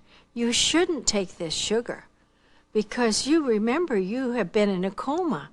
He said, "Muggy, I'm healed. I know it." He said, I need this. And she just begged him not to take it. He said, "I'm healed. I really am." And when this boy came in, I said to him, "Would you take a urine specimen from Dr. Jaffrey up to the doctor that is way up where the Dutch women and children are?" I knew there was a doctor with them. And he said, "All right." He said, "Give me back some of my vegetables, and I will take them as though I were going up there to sell these vegetables to them." And he did, and he got the doctor to analyze it. And when the report came back, there wasn't a trace of sugar in his urine. He was completely healed. And for the rest of the time, it never came back. And I saw God work in such wonderful ways. And I said to him, "How is it that they didn't take your watch or your flashlight?" He said, "Well, they were taking everything else that they saw was loose," but he said, "I had put that in under my pillow." And I said, "Lord, this doesn't mean anything to them, but this was my father's." And he said, "And I need this flashlight at night." He said, "I pulled the pillow down over it. They never even touched the pillow or the bed." And time and time again, when they would come and just go through the house and go through everything you had and steal anything that they just felt like they wanted to have, they never once picked up the pillow and looked, and there it was. He knew it would be. So I can remember him just walking over there after they'd left and gone down the road, and he would pick up the pillow and put his watch back where it usually was, on the side stand there. And that flashlight with those batteries, because we had no other batteries, lasted for 2 solid years. And that's God. Well, we had to really work on the garden, and I'll skip a lot of that because you know what it is to be short of food, probably. And so we learned to eat a lot of the grasses and seeds and things. One day they came, they said, "You are just living in such luxury." Well, you know, that's ridiculous, because it was a house that had just a clapboard house, but no lining to it at all. And so the rats could come in any place they wanted to come in. They could come in. And I said it was so disgusting to think that these city dwellers that were in the house with us had to go out when the rains start and invite all the country cousins to come in. And every night, Miss Jaffrey and I would go through the house, and we would look under the beds, behind the wardrobes, because anything you left out would have been chewed on in the morning. They would eat anything that was there, not put away. And so we would go through the house and run them out from under the bed and make sure that we got them out of this room, and then we'd slam that door shut. And we'd go into the next bedroom and into this bedroom over here. And then we would run them all down the hall, get them into the kitchen, because it was the only door in the house where you could shut the door and shut off their exit. They couldn't get out. And Margaret and I, armed with brooms, would just fight those rats, and they'd run up the hall and they'd jump on you and squealing like they do. And we would fight those rats until we killed every one that we had corralled. And then we'd carry out the bodies. Well, we had to do this every night because what food we had was in short supply. And this one night, it was probably about 12 o'clock, I awakened suddenly, conscious of noises all through the house. And I listened for a moment, and I thought, yeah, I hear them there, I hear them in here. And I thought, oh, rats. We're going to have to get up and go after them again. So I shook Margaret's bed, and I said, Margaret, we've got to get up and light the lamps and go out and have another go at the rats. I said, they're just absolutely everywhere. Well, when I got up, I went to the door.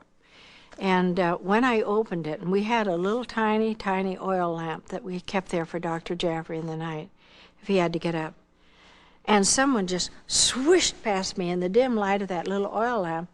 And I looked around and I thought, it's Dr. Jaffrey. Why is he acting like that in the middle of the night? But when I came out and really looked at the person, it was one of these Bugis bandits. Now, they were the known pirates of the islands because of their sleek canoes, and feared by other people, always wore a black sarong. And when I looked at this man, and here it was, one of these Bugis bandits, and he just threw his black sarong up over his shoulder and pulled out the big machete, and there he stood. And why I did what I did, I don't know. I'm quite a coward. Anyway, I just started down the hall after that fellow, and when he saw me coming after him, I think he must have thought, what's that crazy woman going to do? I didn't have a thing in my hands. He just turned and ran. He ran through the bathroom and across the porch and down over the mountainside, and here's this crazy missionary running after him. And all of a sudden I stopped when I saw others coming out of the jungle, and I just stopped dead, and I said, Lord, what a stupid thing for me to do. And just like that he answered me. He said, the angel of the Lord encampeth round about them that fear him and delivereth. I was so shaken, I went back to the house, tried to pull the door shut, but the doorknob, the lock, the key, everything had been carved out, as they're very good at carving with their big machetes. And this time Dr. Jaffrey was awake, and he said, well, what's happened? I said, we've had bandits in here. And I said, look what they've done to the door. Can't shut it, so I'll go up and find a board, and I'm going to nail the door shut. Came back, went through the house. They had just taken everything, like curtains and anything that was food that happened to be in the kitchen, and anything that they thought they could use, it was gone. Well, after the war, I had been through this time been thinking about that person. I didn't recognize him, but it was somebody that must have known the layout of that house. And I thought about the gardener. Right, the gardener was a Bugis man. That was Dr. Jaffrey's gardener. And so I said to my second husband, I said, I want to go down and I want to find a man that's right near where the Jaffreys lived and where I was during the war. Went down and I went through the villages and finally found him. And when he came, and I said, Nomo, were you one of those that came to the house during the time of the big fight? And I said, you came back night after night, and we heard you. We heard your dogs out there. And yet you never came in the house. I said, we had no way to protect ourselves. You could have come in and done whatever you wanted and taken whatever you wanted. And he just raised his head and looked at me in amazement. He said, yes, we came back. But every time we came back, you always had these people standing in white, standing guard around your house. And you know who they were? They were the angels of the Lord. I never saw them, but I didn't need to see them because I believed his word to me. But they needed to see them. And so I sat down with him and explained who they were. They are Muslims, and he needed to hear more. But God answered my cry. What a stupid thing for me to be running down there after those men. And yet God said, the angels are round about you.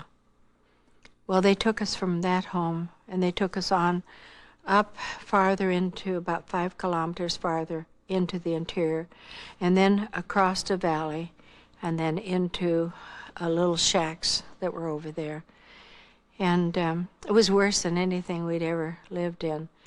And they weren't even as nice as the native homes. And we were put there for almost a year. I really blocked out a lot about that because it was a difficult time. We never had, from the time we left over there at our station in the mountains, we never had any letters from our husbands, knew nothing about where they were. And we finally found a bush that had little seeds on it. And so we would go and we would tap the branches to get the seeds in our cooking pot. And this is what we ate while we were there. And we had a wonderful quality to it because the more water you would add, the more it would swell. So our stomachs were always full. I think it was a wild millet because it looks very much like millet seed.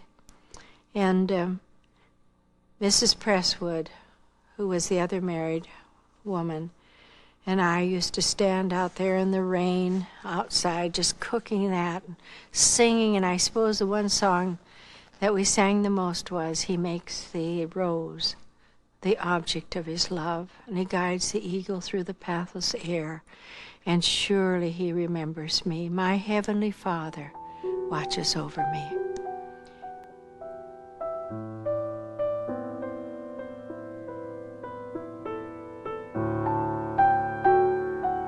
Eventually this period in the mountains came to an end. We were ordered back to where the Dutch camp was. We slept in the church that night. And early in the morning, then the trucks came. And we were put in these trucks and driven to the coast. I said that man drove like an idiot. If he'd ever been over here in the Indianapolis 500, he'd have won the race. But those of us who were young, I grabbed the cab and held on, and then I put my arm out, and the younger ones of us made a cordon right around the older people to keep them from falling off, because I think that was part of the reason he drove so crazily as he did, to throw us over the mountainside. Nobody would have survived that.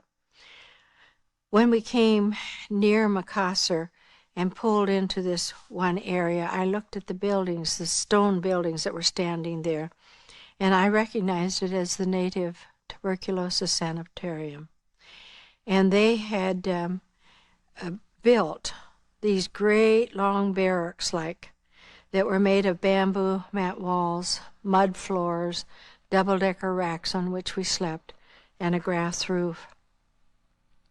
And then we were told that all the foreigners had to leave any barracks they were in and get together in barracks 8. Well, that night, as we got together, we were given a large sheet of paper, and we were also told what kind of work we had to do. We became the workforce for the Japanese Army. And so we were discussing it, and they said, will you choose somebody from your group here to be the leader of your barracks? And I think that because I was one of the youngest of the adults, and I think it was my facility in the languages because I spoke Dutch and I spoke Indonesian And we had some Indonesian women there that had been married to Dutch. And also, I spoke English. So with those 3 languages, I could communicate with everybody. And the first night, I said, if we ever needed God, we need him right now. I said, we're facing a more difficult period than we've had up to now. I said, we are going to be the workforce for these Japanese. And so I took out the word in these languages and read to them, and we had prayer together. And you know, when others were breaking up and having quarrels and moving from here to there, not one person ever left our barracks except a Jewish woman, and she wanted to get over with some friends of hers, and eventually she was allowed to do that. And we had a Russian woman there, and she couldn't stand the word. She said, I have bad dreams when I hear about it. But she had left her husband and was out with someone else there, just going around the Dutch East Indies, and got caught in the war. And so she moved out and moved to another barracks. But apart from that, everybody stayed there. And any time people died, there were Dutch people asking if they could come into the barracks. So our barracks was full. It was the largest barrack in the camp. And so we began to divide out the work and separate it to see who was strong, who could work down with the pigs. That was hard work. Those pigs had a beautiful cement floor in their pig pen, and they had everything, had to be kept spotless for these pigs. They had to even be washed. Buckets and buckets of water had to be carried for them, and they had to have 3 hot meals a day. So the camp commander would go out into the villages, and he would shoot dogs and bring them in, and if anyone was sick, then I substituted for them wherever they were. We would skin the dogs and cut up the meat and cook it with the stems of the banana plants so they could have 3 hot meals a day. Garbage came in, give it the finger test. There were things floating there that were big enough to eat. And so they had hot meals, and those girls that worked down there were really worked hard to keep everything spotless. And these then were going to be butchered and taken out for the Japanese army that was on the coast. We also had to build roads for them, worked on the coolie gang. When the trucks came in, you walked up to the back of them and you rolled your shoulders over like I'd seen the coolies do down on the wharf. And then they would throw these bags onto your back, and you grabbed the ears of the bag, and you walked away with them else. I had damage done to my 4 lower vertebrae, and I wore a brace for a long time after the war when I came home. It was hard work, and one of the problems was that because of those pigs out there, then we were getting more and more flies, and the flies carried the dysentery from one place to another. They were on your food all the time, and you were all forever brushing away the flies. And we cooked the porridge. If you cooked porridge, you were up at 4 o'clock in the morning to start the fires and cook it. These great big paddles, those were these 35-gallon drums. And if it had been used for kerosene, you didn't have time to let it cook out so that the taste was gone. But one morning, the porridge was so good. Couldn't believe it. Well, I said, well, it's like chicken and rice soup. And everybody was saying, I don't know what they did with it, but this is the best porridge we've ever had. Well, when it got light enough for it to see, a rat tail surfaced. And then there were feathers, and the carcass of the bird and the carcass of the rat there. And some of them immediately left there and returned it to Mother Nature. And I said, I've got it here. I'm going to hang on to it. But we never again had rice porridge with the beautiful taste of rat and bird. But it was hard work, and people getting dysentery, more and more of them were down. And they finally made a barracks outside of the barbed wire, so that we could have them somewhat separated, because he was afraid that they were infecting everybody else. And it wasn't the flies, and it wasn't his pigs that were bringing all the problem to us. But when they were in the last stages, we used to set guards around them to keep the rats off because they smelled the death. And rats would even be found with a child's finger in its mouth sucking the blood, or their toes if it had gotten up against the mosquito net. I hate rats. I said, someday I'm going to write a book on the rat and I. But got into the Balian Valley, and here we have rats that weigh 30 pounds. But it was a difficult time for us, and we were substituting. Often I did 3 different jobs during a day in order to fill up the quota of work for people that were sick. And this one day I heard Mrs. Joustra there calling for me, and I went out, and she said, Frau Deibler, I'd like to talk to you. And so I said, oh, yes, I said, about the work. I said, I understand. I said, I have 3 other very strong young women in my camp, and I said, we're picking up the work for people that can't report for work. And I said, it is difficult, and it's getting more difficult. And then she stopped, and she said, but I didn't really come to talk to you about the work. She said, I came to tell you that word has come. Your husband has been very ill up in the camp in Pari Pari. And I looked at her, and when I saw tears, I grabbed her shoulders. I said, Mrs. Joustra, you don't mean he's gone. She said, yes, he died some 3 months ago up in the camp in Pari Pari. I turned away from her, and I turned to the only one I knew. And I just looked up, and I said, God. And immediately he answered me. He said, my child, did I not say to you, when thou passest through the waters, and these are the waters of sorrow, when thou passest through the waters, I would be with you. And I'm here. And he said, through the floods, they will not overflow you, and neither will the fire kindle upon you. And I said, all right, Lord. I said, just help me to restrain my tears, because I said there's so much sorrow in this camp now. I thanked her, and I walked away, and I leaned my head against the little ladder that led up to my rack where I slept. I said, God, I've never been through this experience before. I don't really know how to handle it. Then I heard the dead, the living people around me. And so I turned and I said, yes, they need my help.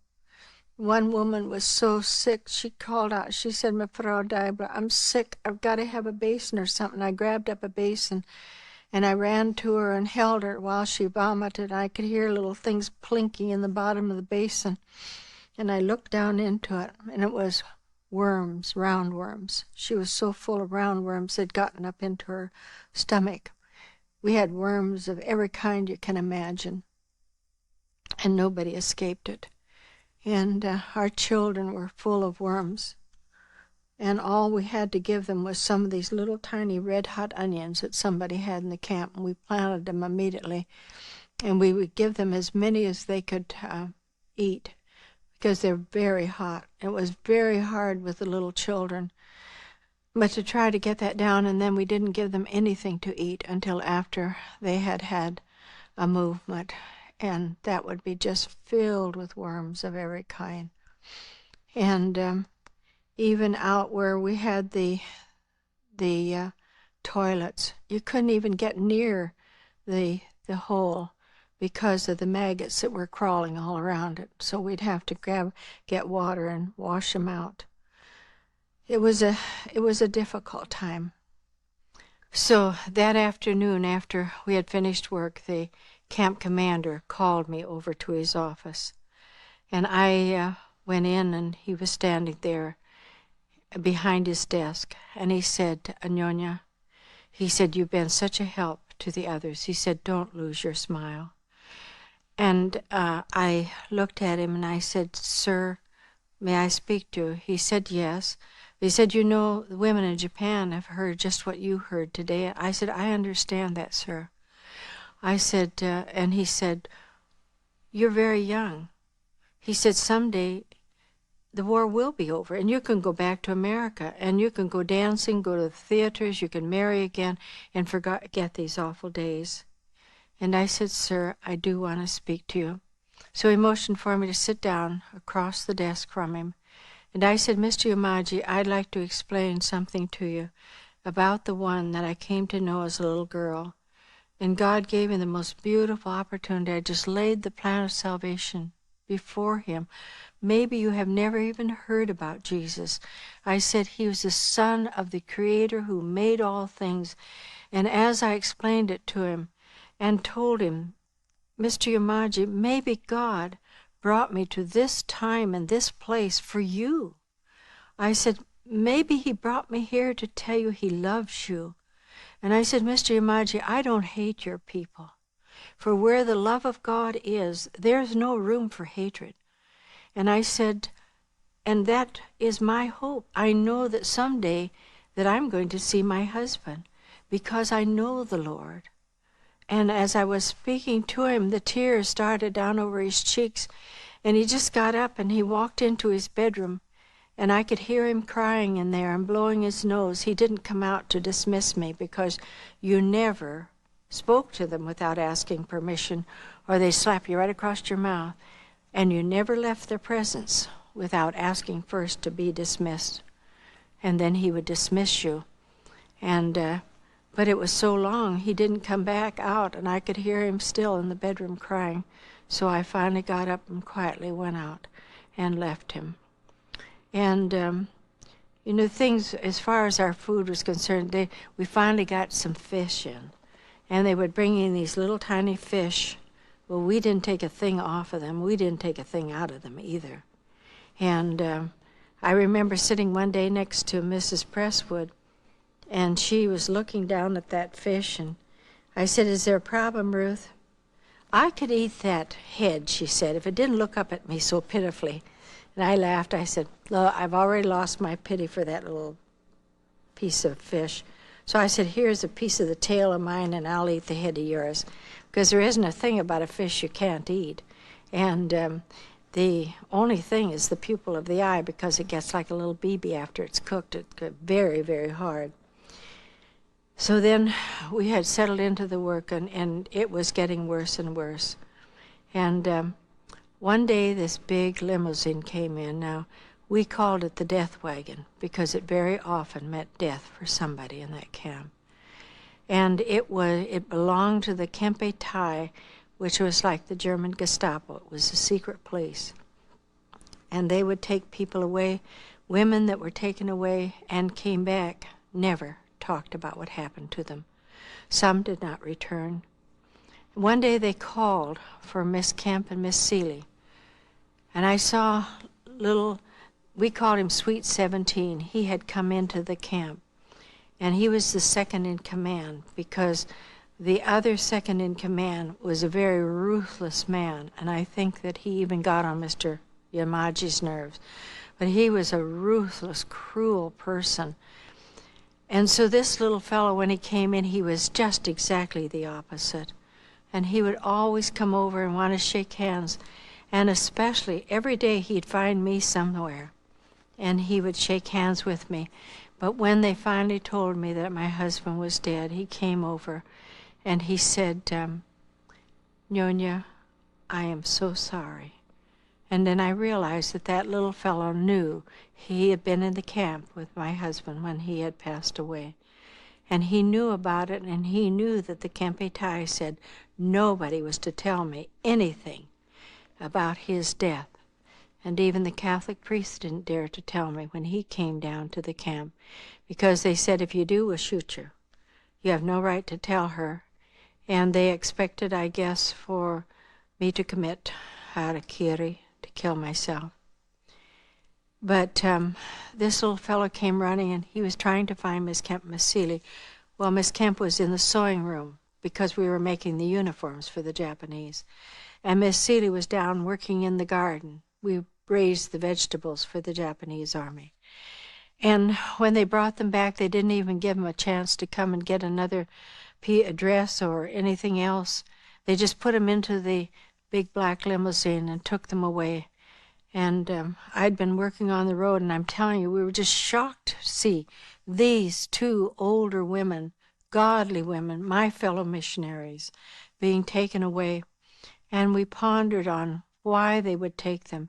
And we remembered them in prayer every night when we gathered together and asked God to bring them back, because we knew they were innocent of anything that would mean that they'd have to be taken to the Kempetai headquarters. And one day I realized the only other American in this camp is one was brought later in from the island of Ambon when it was bombed. And they were in another section of the camp. They had a different camp than ours. And I thought, I'm the only other American here. And when I saw this one big black limousine coming in one day, I was on the road and I looked at, and the whisper just went around, Kempetai, Kempetai. And I stood there watching them. And then I hoped that the doors would open, Miss Kemp and Miss Seeley would be released. But when they didn't, get out of the car, and nothing but officers and soldiers, and they went up into the headquarters, I knew in my heart they'd come for me. So I started to move very slowly over toward the headquarters, and suddenly out came Sweet 17. And he just motioned for me to come quickly. He said, they're calling for you. So I ran up into the headquarters, and here were these men. Now, as languages have come easily to me, but I tried my best not to learn anything that I didn't have to learn in Japanese. I had to learn enough for the bed checks at night, for us to stand at attention and to bow, and then to greet him. And I couldn't understand a word they were saying. They were walking around me and laughing to one another. And finally, one of them put a piece of paper down on the desk in front of me. And I looked at it, and I read my name, Darlene Deibler. And he said, are you Darlene Deibler? I said, yes, sir, I'm Darlene Deibler. But I didn't write that. He said, and I didn't ask you if you wrote it. He said, how much do you know about Morse code? Well, then he began to tap out things on the desk. I said, sir, I do not know anything about Morse code. I have never studied it. If that's what you're tapping out there, I don't know what you're saying, because I do not know Morse code. Oh, he laughed. He said, go back and get another dress. He said, we'll take you. We'll find out how much you know about Morse code. So I ran back to the barracks, and the first thing I grabbed was my Bible, and then another dress. And that day, I had on a dress. I don't know why. God knew that in the afternoon I was to be taken away. He knew why. He had put it in my heart to put on a dress.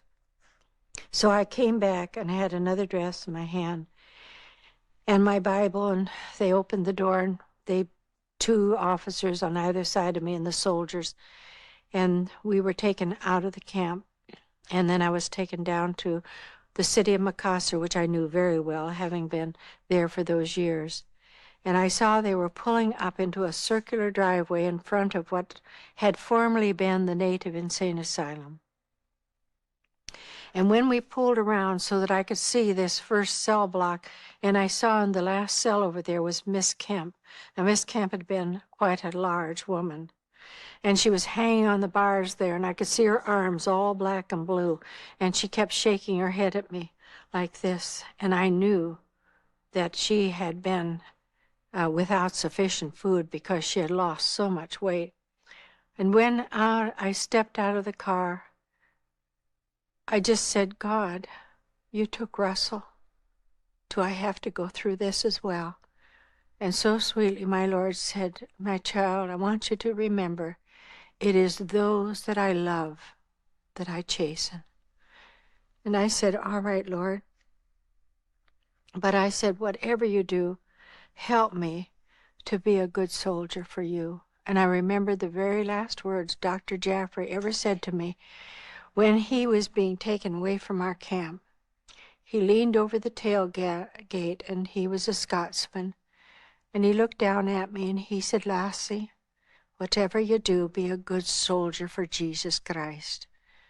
And those words came to me. I could hear him saying it as though it had been at that moment. And I said, yes, Lord. I said, don't ever let me cry in front of them, no matter what they do to me. And I said, I don't want any of my fellow Americans, if I ever come out of this, for them to hear what's going to happen to me in this prison. I don't want anybody ever to be ashamed of me. The first thing he grabbed was this Bible. He said, you're not having that book in there. He said, you'll just sit in there and you'll read that and not think about your evil deeds against the Imperial Japanese Army. He didn't know that as a little girl, I went to bed every night with this book in front of me, and I began to memorize it. And I started in Genesis, and there was much of this book that was there on the grooves of my mind for the Holy Spirit just to drop the needle down on it and play it back to me.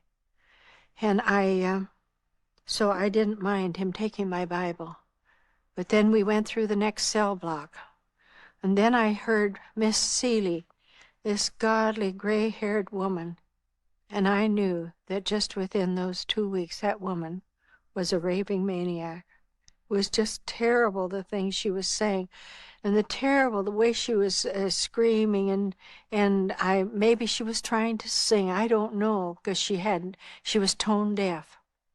And yet here was a woman that had been up in China, was one of our finest speakers of Chinese, Dr. Jaffrey said. And when she told me one day that she was tone deaf, I laughed. I said, Philomena, that can't be true. I said, Chinese is a tonal language. I said, then how did you ever learn Chinese? And she said, up there in Wu Chao, on my knees in the attic. And I thought, that's right. If God calls you to a place, he equips you to do the work he called you to. She had to know the Chinese language, and God gave it to her, even though she was tone deaf.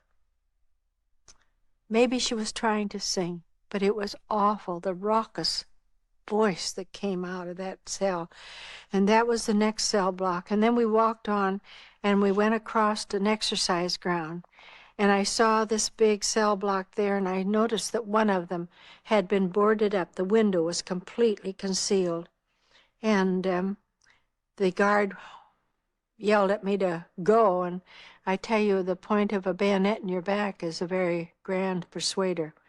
I went over there, and he motioned for me to turn down into this cell block. And when I got down to that, he stopped in front of the very one that had the window completely boarded up.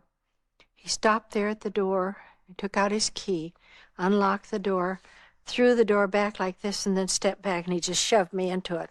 Well, I hit the other side of the cell with both hands and turned quickly and came back because he was closing the door. And I got down on my knees, and I was watching the end of the key because I knew that this was death row, because I'd looked up and read on the top of the door, Orang ini musti mati, this person must die. And I sat there with cold perspiration just running down me, and I just began to sing, and I suddenly realized what I was singing, sitting there on the floor. It was a song I learned as a little girl in Sunday school. And God knows how to choose the verses. I was singing the second verse, which says, fear not, little flock. Whatever your lot, he enters all rooms, the doors being shut. He never forsakes, he never is gone. So count on his presence from darkness till dawn. And I did. I counted on his presence from darkness till dawn, from dawn till darkness. They left me there for 3 days without allowing me to relieve myself. I'd had dysentery. God stopped it like that. And I came into this cell because I knew and I had heard that if you did anything at all on your floor, you had to eat it back up. And I sat on my heel and I suffered. But I went through those days. And only God could have helped me to have made it through those 3 days when finally they came and they took me out to what were the native ablution blocks. When he stopped in front of this one door and he just motioned for me to go into that, And I reached over and I took the handle and I pulled it open, and it just gushed down all over my legs. It was fecal matter from where the prisoners had been using this ablution block. And I just stepped back and I said, God, I said, I have these ulcers on my legs. And just then a young Indonesian who was there rushed up, and he said to the guard, he said, would you like me to carry water and clean that out for you? Not for me, but for you. He just went like that. And that boy ran, and he brought back bucket after bucket after bucket of water, and finally you could see the little hole in the floor. And I went in and closed the door. There was no lock on it. And I said, God, please put it on their hearts to give me a 10 or something in my cell so that I do not have to come back here again. And when I got back to the cell, late in the afternoon, they brought in a half of a kerosene tin, very crudely cut off. One thing that the Japanese never, ever, evidently knew anything about was toilet paper. But you know, God understands all of our needs. And then they realized that I had dysentery. So they took me off of the plain rice. Now I can handle plain rice with my fingers. I like to eat rice with my fingers. But they put me on porridge. And that first day when they brought it in, the guard would just spin it across the floor to me. He didn't care if it would upset or what happened to it, if my rice went on the floor.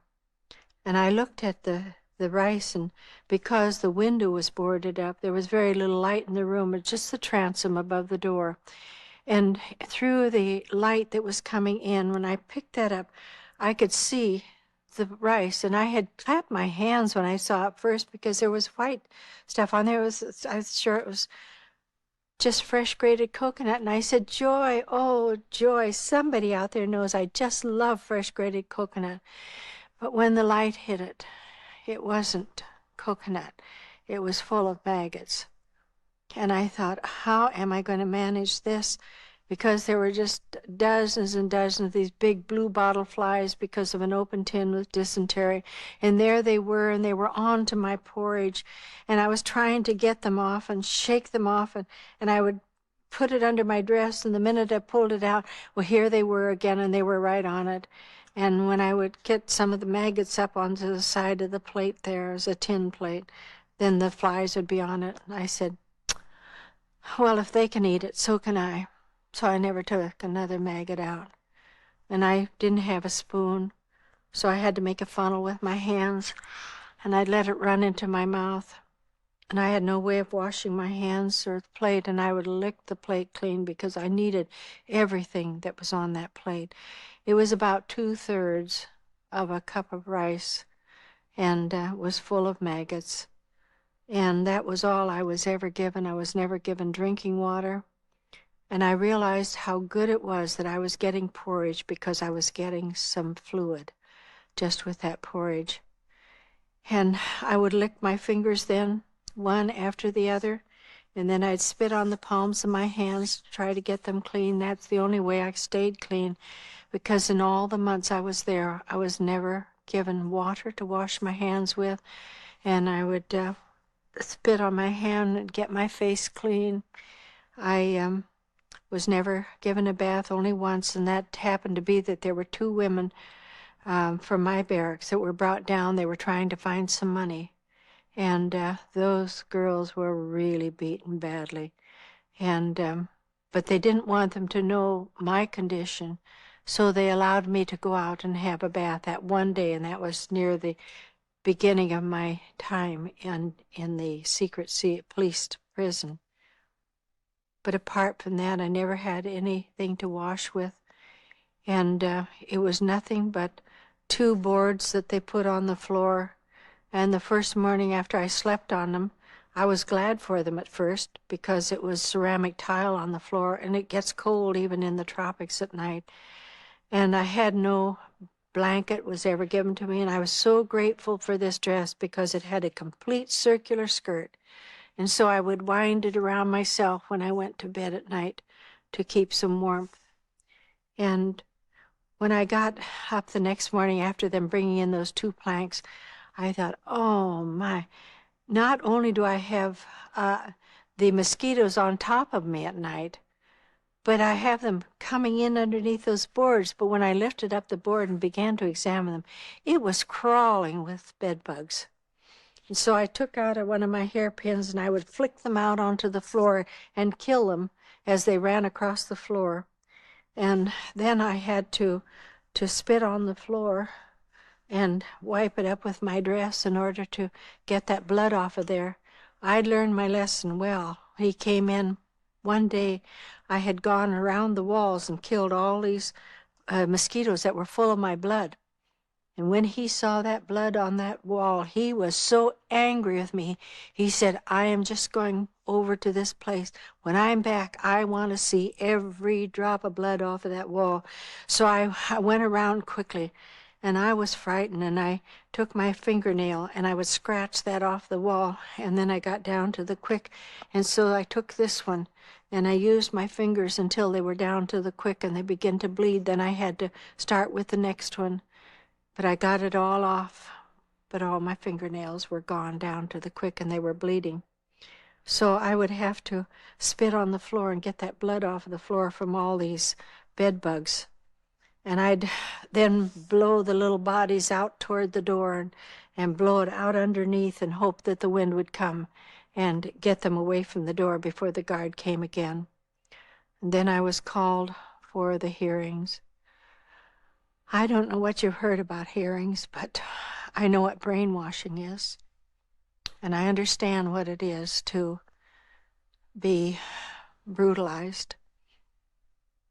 My eyes were blacked because of them striking me between my eyes. And I didn't realize there were so many nerves there. And they used judo chops on me. I thought many times they were going to break my neck. And this I know, that with God, you can stand tremendous pain. And I'd asked the Lord never to let me cry before them. So when I went into that hearing room, I stood tall. And I sat down there, and I never cried no matter what they did. But when I got back to the cell, I'll be honest with you, I wept buckets of tears. I just throw myself out on the floor and I say, God, I can't go through another one of those. I really can't. And I would cry and cry. And when I had no more tears to cry, my Lord would say, my child. And I'd sit up and I'd say, yes, Lord. He would say, you know, my grace is sufficient for you. Not that it has been, and not that it's going to be, but right now it is. And I would dry my tears. And then I realized why the Lord had laid it on my heart to memorize a poem by Annie Johnson Flint, that woman that suffered so badly from rheumatoid arthritis all her life. But from her pen came this beautiful poem, and 2 of our missionaries had set it to music, Mr. Mitchell and Mr. Morgan, and they had sung it at our last conference. And I would sit up in the cell and begin to sing, He giveth more grace when the burdens grow greater. He sendeth more strength when the labors increase. To added affliction He addeth His mercy, and to multiplied trials His multiplied peace. When we have exhausted that store of endurance, and our strength is failed ere the day is half done, when we reach the end of that hoarded resources, then Father's full giving is only begun. His love has no limit. His grace has no measure. His power has no boundary known unto men. For out of His infinite riches in Jesus He giveth and giveth and giveth again. And I knew I could go through another one and another one as the Lord poured in His own grace.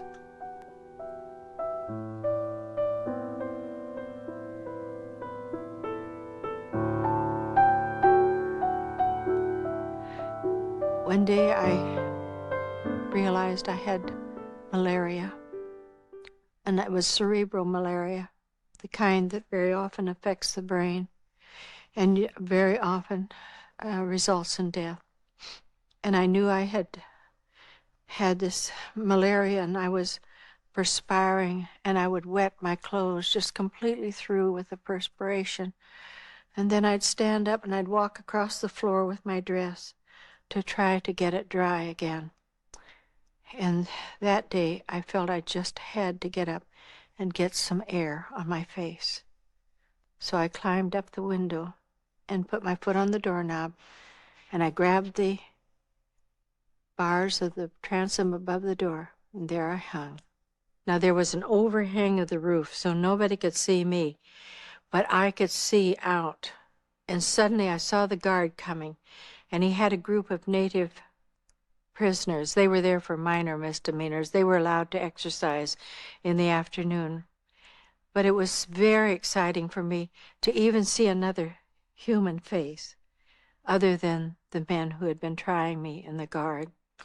And I was looking down at them, and all of a sudden I was attracted by one woman because she was doing something the rest weren't. They were just walking carefully back and forth. But this woman, every time she saw the guard go that way, she just scurried off in this direction.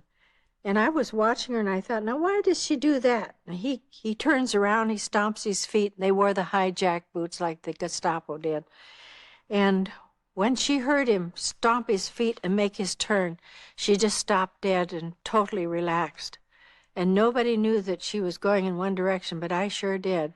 And I don't know why she was doing it. So I just kept looking at her, and then I saw that way down there was a fence, and on that fence was Honolulu Creeper. And here went the guard, and there went that woman. And she got to the fence, and she put out her hand, and a hand came through the Honolulu Creeper and put a big bunch of bananas on her hand. I could smell them. I could remember the flavor of bananas. And I just got right off of the door, and I jumped down onto the floor. And I said, God, I'm not asking you for a whole bunch of bananas like she had. Could I just have one banana? And then I tried to think of how God could do it. And I was going to tell him how I was going to help him. And I know that you've probably done the same thing. So I said, I have 4 possibilities. I said, these 2, those are the men that have been trying me. I know that neither one of them would bring me a banana. And this is that guard, because they was the only 4 people I saw. I said, that guard wouldn't either. And I said, this is that old Indonesian. I believe that man knows who I am. I said, I think that if you told him, he would even try to get a banana to me. But I said, Lord, oh, no, Lord, don't even put it in his mind to bring me a banana, because if he brought it and were caught, they'd just shoot him like that. And I said, Lord, there just is no way you could get a banana in here to me. And I said, I am so grateful for even this bit of porridge, and maybe I'm even getting protein from these maggots that are in it. And I said, please forgive me for asking for a banana when there's really no way you could get one in here to me. The next day I heard officers coming, and often when ships came into the harbor, they would bring them to the prison, and you'd be put out in front of them. They'd laugh at you. You had to bow to every one of them. And if you didn't bow down to a 90-degree angle, they beat you across the back with the canes that they always carried. And I said, Lord, there are officers coming. I can hear them because I recognize the way they scuff their heels with these leather boots. And I said, I'm very weak.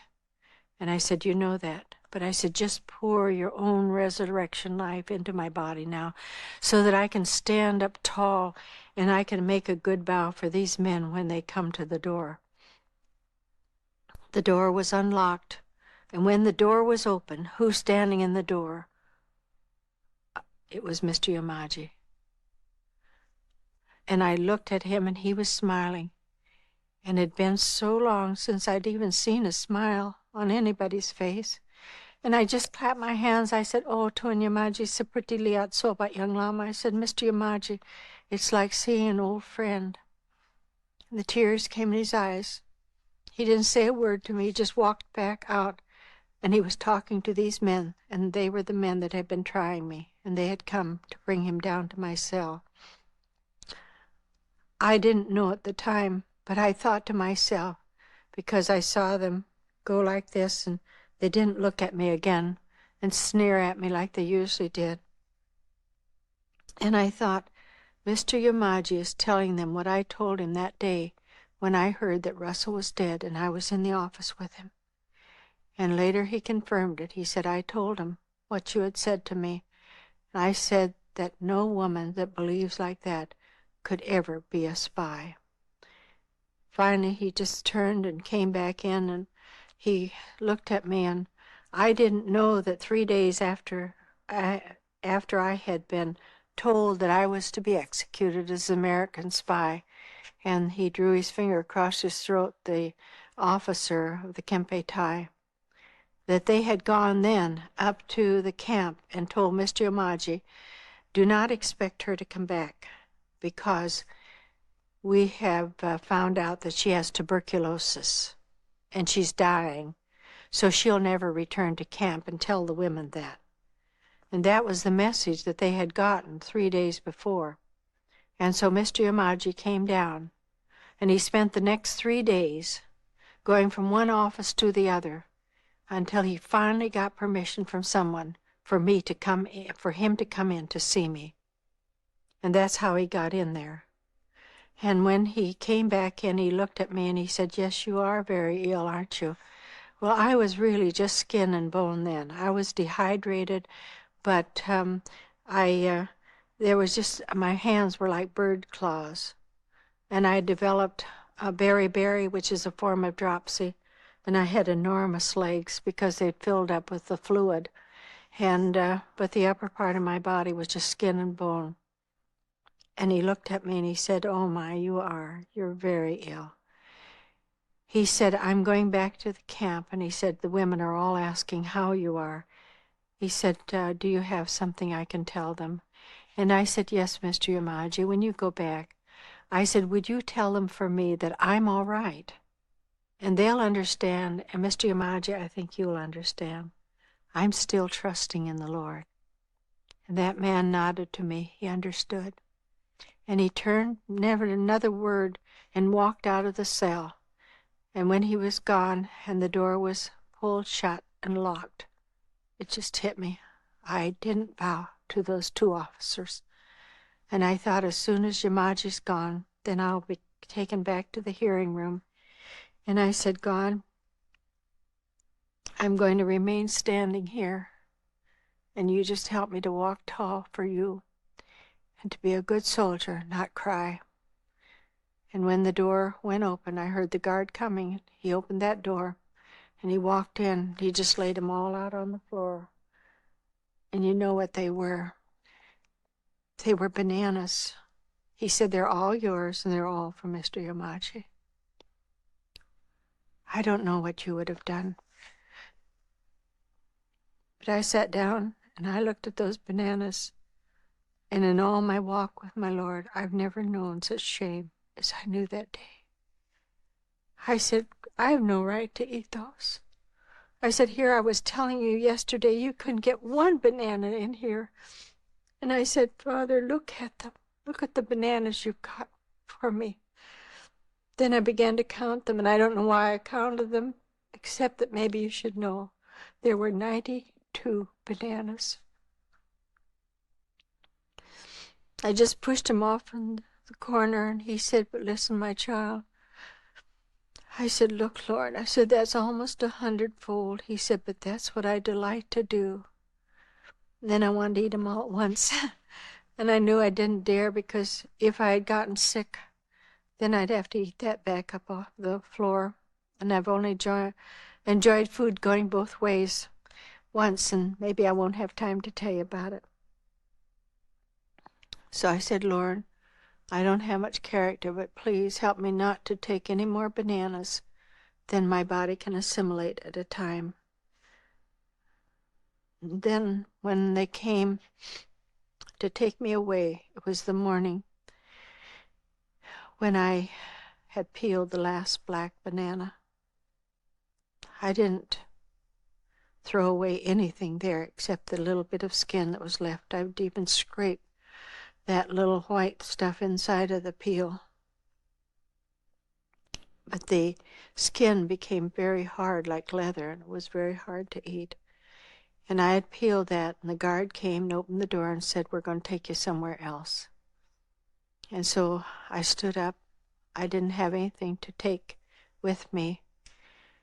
But when I walked out the door, knowing how I had used my dress for a mop for everything that was dirty on the floor, and that God knew how important it was to me to be clean.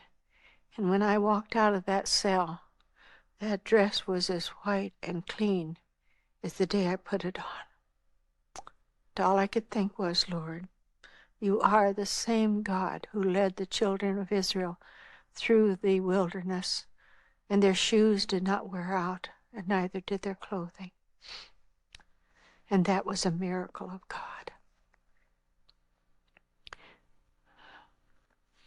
When we got to the road to go back to our camp, we didn't turn to the left. We turned to the right, went right up to the headquarters where the executions took place.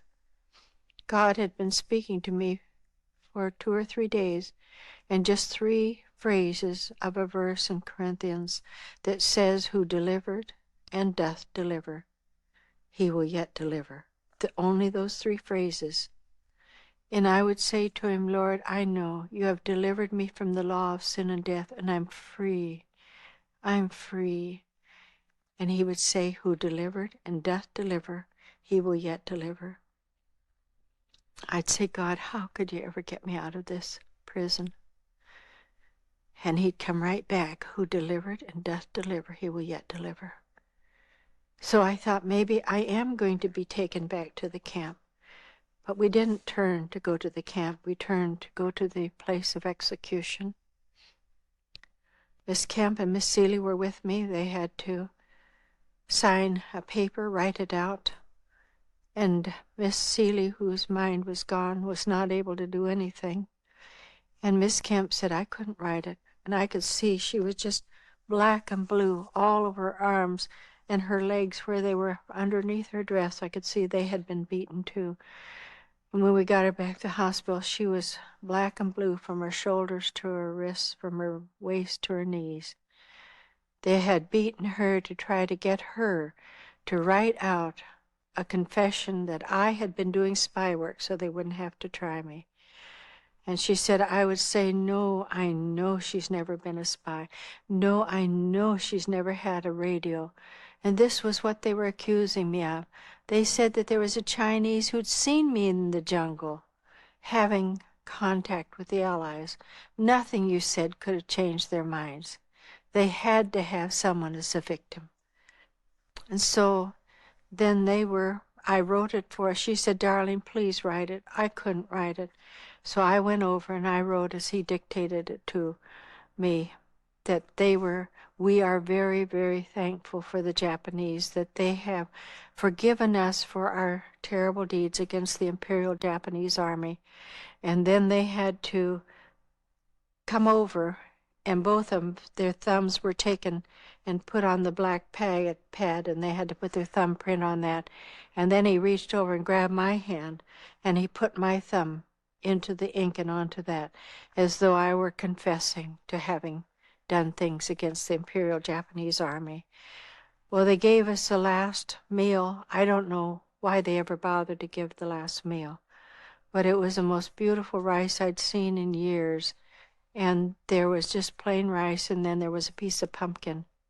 And then I was taken by the head of the team from the Kempe Tai, and I was taken to be executed. And I stood there before that man, and he had a sheaf of papers, and he was reading through how that I had been reporting on how many soldiers they had, where their airports were, how many were moving into the area above the camp, and on and on and on. And none of it was true, but he had written it out as though that was my confession. And finally he stopped, and he threw it on the floor, and he grabbed the hilt of his sword, and he started to pull it out. And when I looked and I was watching his hand, and I stood there and I was just frozen, and I was watching that sword coming out of the hilt. And suddenly my heart began to sing, I'll live for him who died for me. And I said, God, that's a strange song when I'm going to die. And I looked at that sword, and it was almost out. And all of a sudden, just at that moment of time, cars were coming around that headquarters building, horns honking, people screaming and yelling. They must have called his name, because he just put the sword back into the sheath and he ran. And he went into the headquarters where they were there and talking, and they talked and they talked and talked. And everybody would always say to me, why didn't you run? Why didn't you hide? There was no hiding place. There was no place to run. And so I stood there waiting for him to come back to complete the execution, knowing that I was under the greatest hiding place of all, under the shadow of the Almighty. He came back. He grabbed my arms. He took me out, and he threw me into this little car. And then they brought my Philoma and Miss Kemp back. He put 2 bottles of wine, or 3 bottles, I've forgotten now, into my lap and said, these are for Mr. Yamaji. And all of a sudden, we were going down that road like we were top secret material, going back to the camp. And all I could think was, the wicked flee when no man pursueth. Some news came in that stopped the execution for some reason. But when we got back to the camp and we were up to the gate, and we'd gone over the moat, because there was not only barbed wire surrounding us, but there was a moat around that. And you couldn't have gotten off of the property without being seen.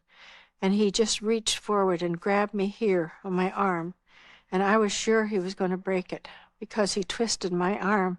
And I bit through my lower lip trying to keep from screaming. And he said, if you ever tell anybody anything that happened to you, I'll get you the next time, and you'll never come out.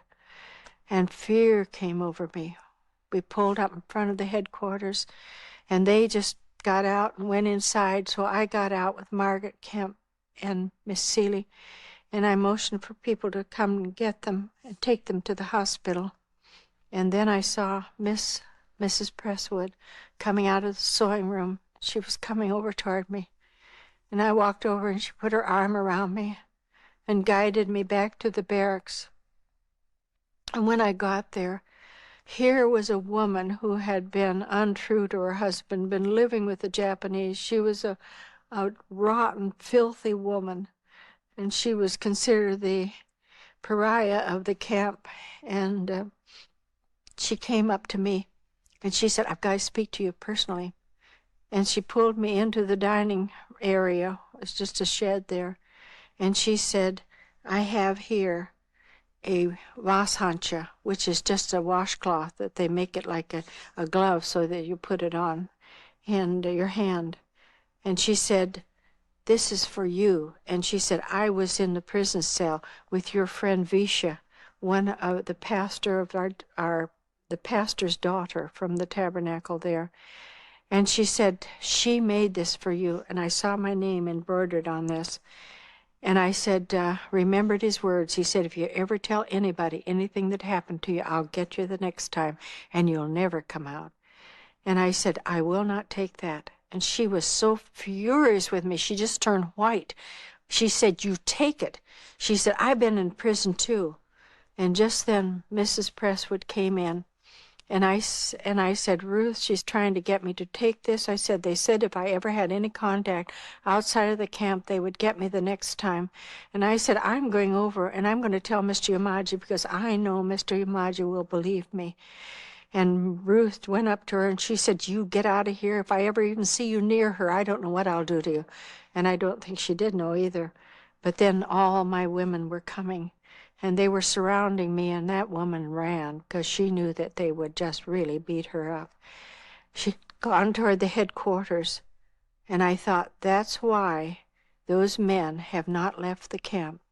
They were waiting for her to come back and report that I had taken this from Visha. And so she evidently said that she wasn't able to do it. And so they got in the car and they left. But you know, there was terrible fear on me. I could see Miss Kemp go to the hospital. Here she was, that tremendously big woman. She was just skin and bone too. And then I would go down and I would want to pray with Miss Seeley, who was in a little hut. We had to put her in there. And the door was locked and there were bars on the window because we were afraid she'd run away and be killed. And I would stand there and I'd listen to her and I'd think, God, how could this happen to that precious woman of faith? And here I am, I'm nothing. And I said, here they're both great women of faith, and who am I to be spared? And I didn't go to sleep. I was so afraid my mind would go while I was sleeping.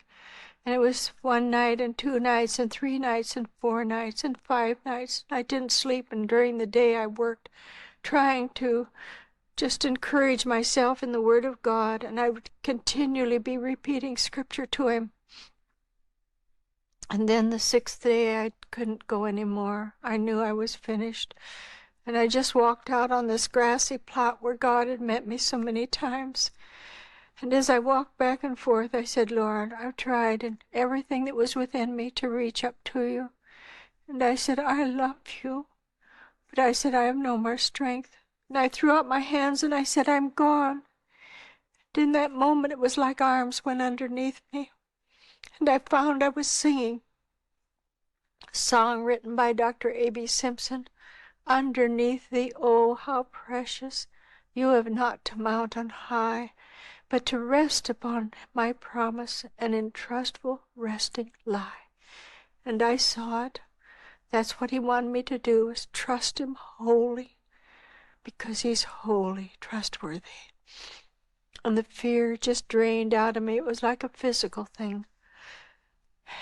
And I knew that God would restore me, body and soul and spirit.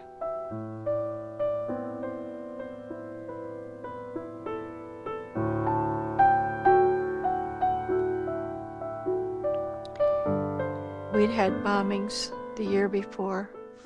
We began to have bombings again. We had dug our own slit trenches so that we could be sheltered from the shrapnel that would fly into the camp. And one day we were standing outside and we looked up and we saw a small plane coming. And we didn't know whether it was a Japanese plane or whose plane it was. And it came over the camp very low, low enough for us to look up and see an American insignia on the side of that plane. And the pilot was waving his hand. And we were so excited to see him. And then he dropped a big metal thing. We didn't know what it was. And all I could think was, you dummy, why would you do that? We've got children here in this camp. And children were coming from where they had been working on the ground. And I thought, how could you do that? Didn't you see them? And then 2 days later, I realized that man was trying to give us a warning. But we didn't know how to read their warnings. We'd never had pamphlets or anything like that. And so that man, when it was gone, we all said, wonder what that means. I wonder what that means. And 2 days later, we looked toward the east, and there came planes, beautiful planes, double fuselage planes. We had never seen them before. And here they were coming, and in the light of the sun, they were just glistening. And suddenly we saw silvery things flying out of the backs of the planes. And I yelled, chocolate bars. And others said, no, it's canned goods. And others said, I think they're pamphlets that they're bringing us. We were all looking for food or for news from the war, from home. We never had Red Cross help, never had any letters from home. We hadn't had anything from our husbands. Didn't know anything about what was going on beyond that barbed wire fence for those years. And suddenly we heard the whistling of the bombs. We had dug our own slit trenches, as I said. And I ran, and I jumped into the place where I always lay when we had the bombings. And when my feet hit the bottom of that trench, the Lord said, "You borrowed Mrs. Lee's Bible." Mine had gone to pieces. She had an English Bible. She said, "Why don't you use this for reading to us at night?" And so I'd taken it. And I said, "You're right, Lord. I have no right to let her Bible burn." So I ran into this burning barracks, and I reached up, and there was the Bible right where I had left it that morning on the top of the mat on which I slept. And then I came running out, and I saw that they'd finally opened the gate down there at the front where we could get out from these burning buildings that were falling and were being blown by the wind, the burning grass roofs and all of the things that were on fire. And we were going in and out between them and finally got to the gate. And when we got to the gate and went over the moat, here were all of these machine guns set up and Japanese soldiers by the hundreds. And they just turned on us when we came across there. And they yelled, "Tito," you just threw yourself out prostrate in front of them. And they ran over the top of you. They didn't care who you were. And they got them all set up, and they were machine gunning the planes. Well, the planes turned around and came down and made another sweep over us, machine gunning us. And of course, the Japanese is the ones they were trying to strike. And the machine guns here were beginning to speak again. And it was the strangest thing because there were bullets flying up this way and bullets coming down this way. And I said, "God, if anybody's alive at the end of this day, it will be a miracle." And when the last of the planes had gone, and we could see nothing more of them, and the smoke had died down, I lifted my head and I said, "God, it's another miracle. Again, you've spared my life." So I found Mrs. Presswood and I said, "LaRuth, let's go back and maybe we can find in the ashes where our barracks was, maybe the cans, things we've been eating out of, maybe our spoons are there." We got back to this barracks and it was nothing but a pile of ashes, black ashes. And I looked down, and right where my bed had been, the roof must have blown back and burned. My bed burned, and it dropped down, and nobody knew that all those years I had carried with me a 5-year diary, full diary, and my bride's book. And that, when it had fallen down, had opened up at the center page where the certificate was written in gold ink. And I know that wasn't by chance, that the wind blew it that way. God opened it up. And I looked down at that beautiful page, the beauty of which I had never even noticed before, charred though it was. There was gold that had been tried in the fire, and it was just glistening in the last light of the sun. And I dropped on my knees and I said, "God, I don't have another thing for my married life." And as I looked at it, I said, "Please, God, could I have that?" And when I reached over and touched it, it just totally disintegrated and was gone. And I stood up and I said, "God, couldn't I have just had that one thing?" And he spoke to me. He said, "My child, that's what I want to do with you. I want to make you like pure gold, even if I have to take you through the fire 7 times. And I bowed before my Lord. I said, "God, I'm available." And then I saw that the woman who was head of the barracks next to mine was standing there just sobbing. And I went over to her and I said, "Oh, don't cry." She said, "But my mattress burned." I said, "Yes, everything has burned. Everything is gone. But we've so much to thank God for." I said, "We're alive." She said, "But I didn't leave it in the barracks." She said, "I took it out and I threw it in the ditch where you always lie." I walked over to that ditch. I have never known such a consciousness, the presence of the Almighty. I looked down into the ditch, and right where I had been lying, when the Lord reminded me of Mrs. Lee's Bible, was the casing from the bomb. and the ashes from her mattress. I stood up and I walked away. And I realized he'd got me out of that ditch to spare my life again.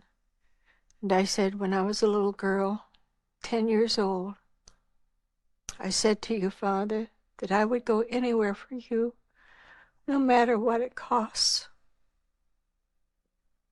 So, Lord, I just want to renew my vow today to you.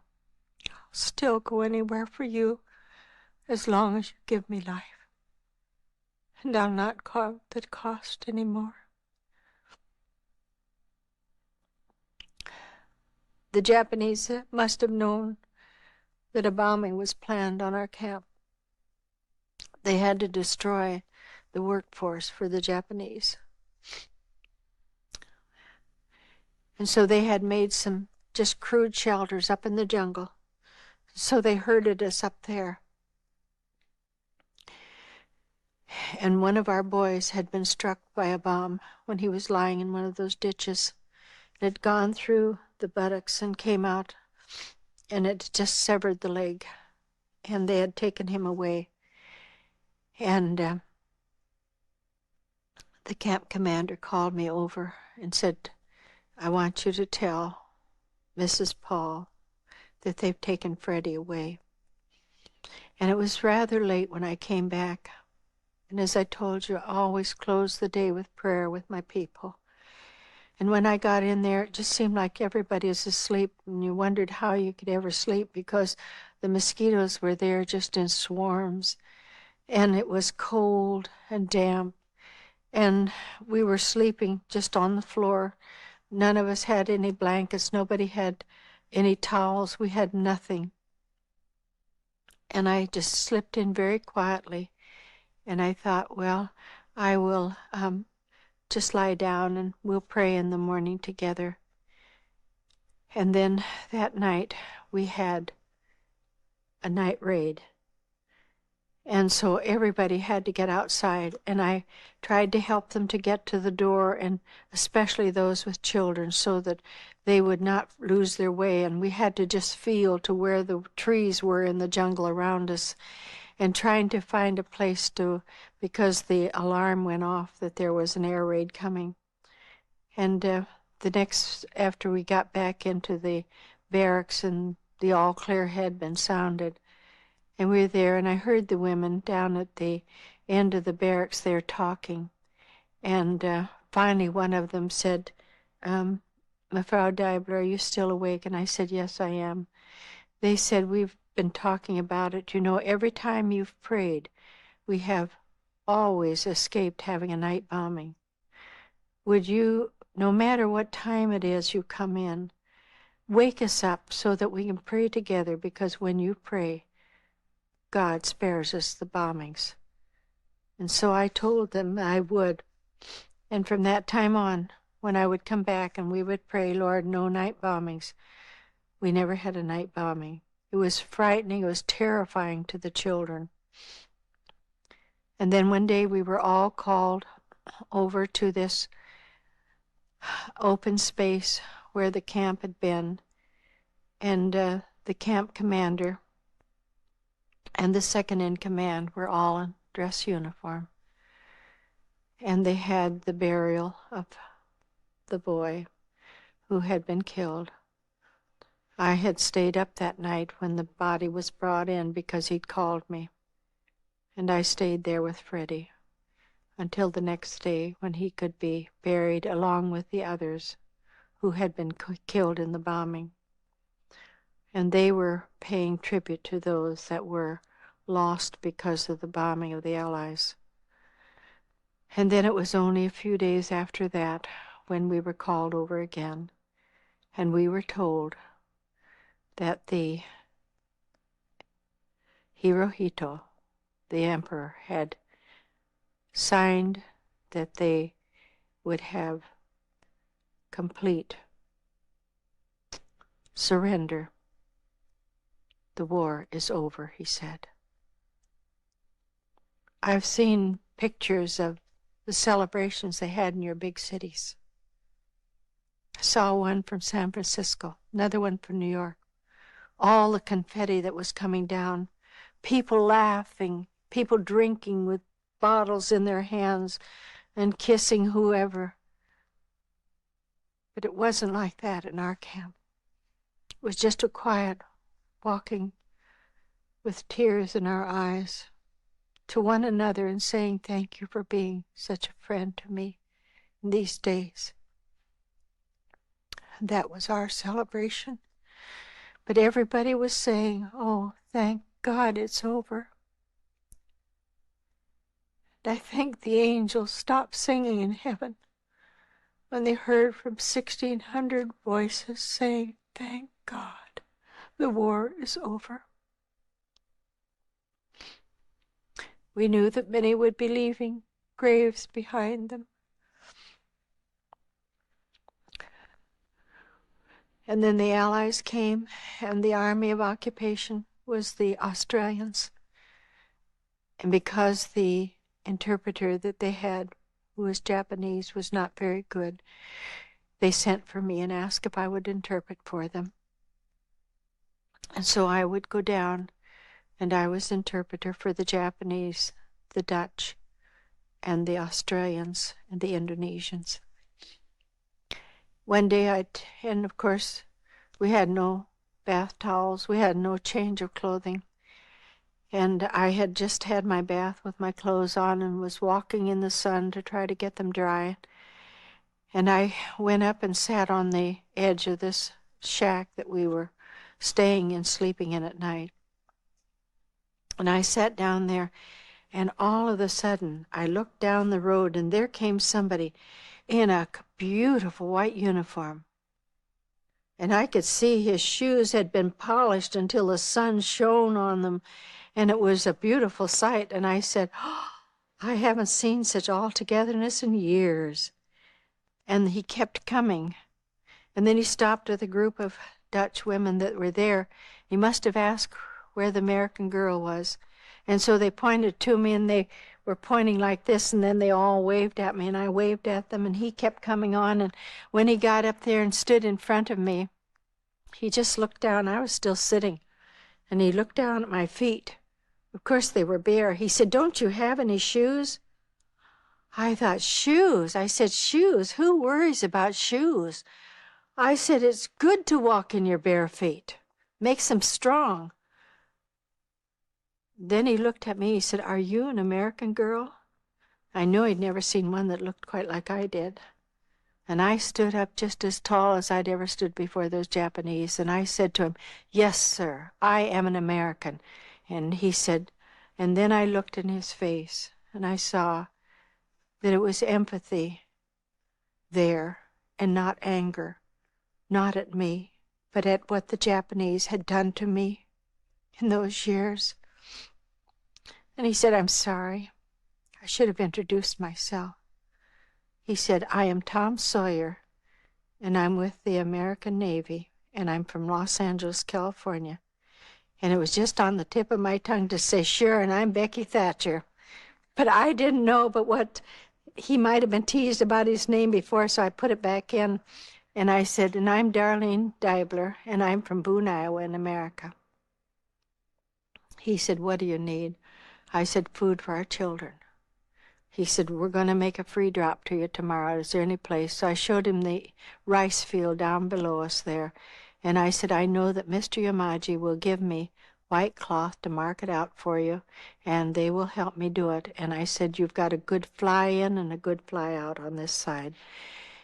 And so the next day they did come, and they dropped all kinds of food to us in 5-gallon friction-type lid cans. And so one of them dropped down, and the force of it caused all the things inside to just explode out. And after the planes had gone over, this little boy saw his mother start toward that, and he almost died of fright. He was just screaming. He said, Mother, not that one, not that one, not that. And she was going to pick up another one that still had the lid on. He said, Mother, it hasn't exploded yet. It may seem funny to some people, but it wasn't to us. Here was a little boy. All he knew was war. He didn't even recognize a tin with food in it from a bomb that exploded. I went over and picked him up, and I said, "It's all right, Barucha." And I told his older brother, "Go and get a can just like that one, and then open it up in front of Barucha so that he could see that there was food inside of it." And then I walked over to start picking up some of the things, and I saw a tin of sweetened condensed milk that had hit the ground and had burst open. And I thought, my, that is a terrible waste of sweetened condensed milk. And I grabbed it up and I let it run into my hand, and I was lapping it up. And that's the only time I ever enjoyed food going both ways, both down and up, because it wasn't but minutes later that I was behind a tree, bringing it up and giving it back to Mother Nature. But our bodies were not accustomed to a lot of food, so we had to be very careful the amount of food that we ate.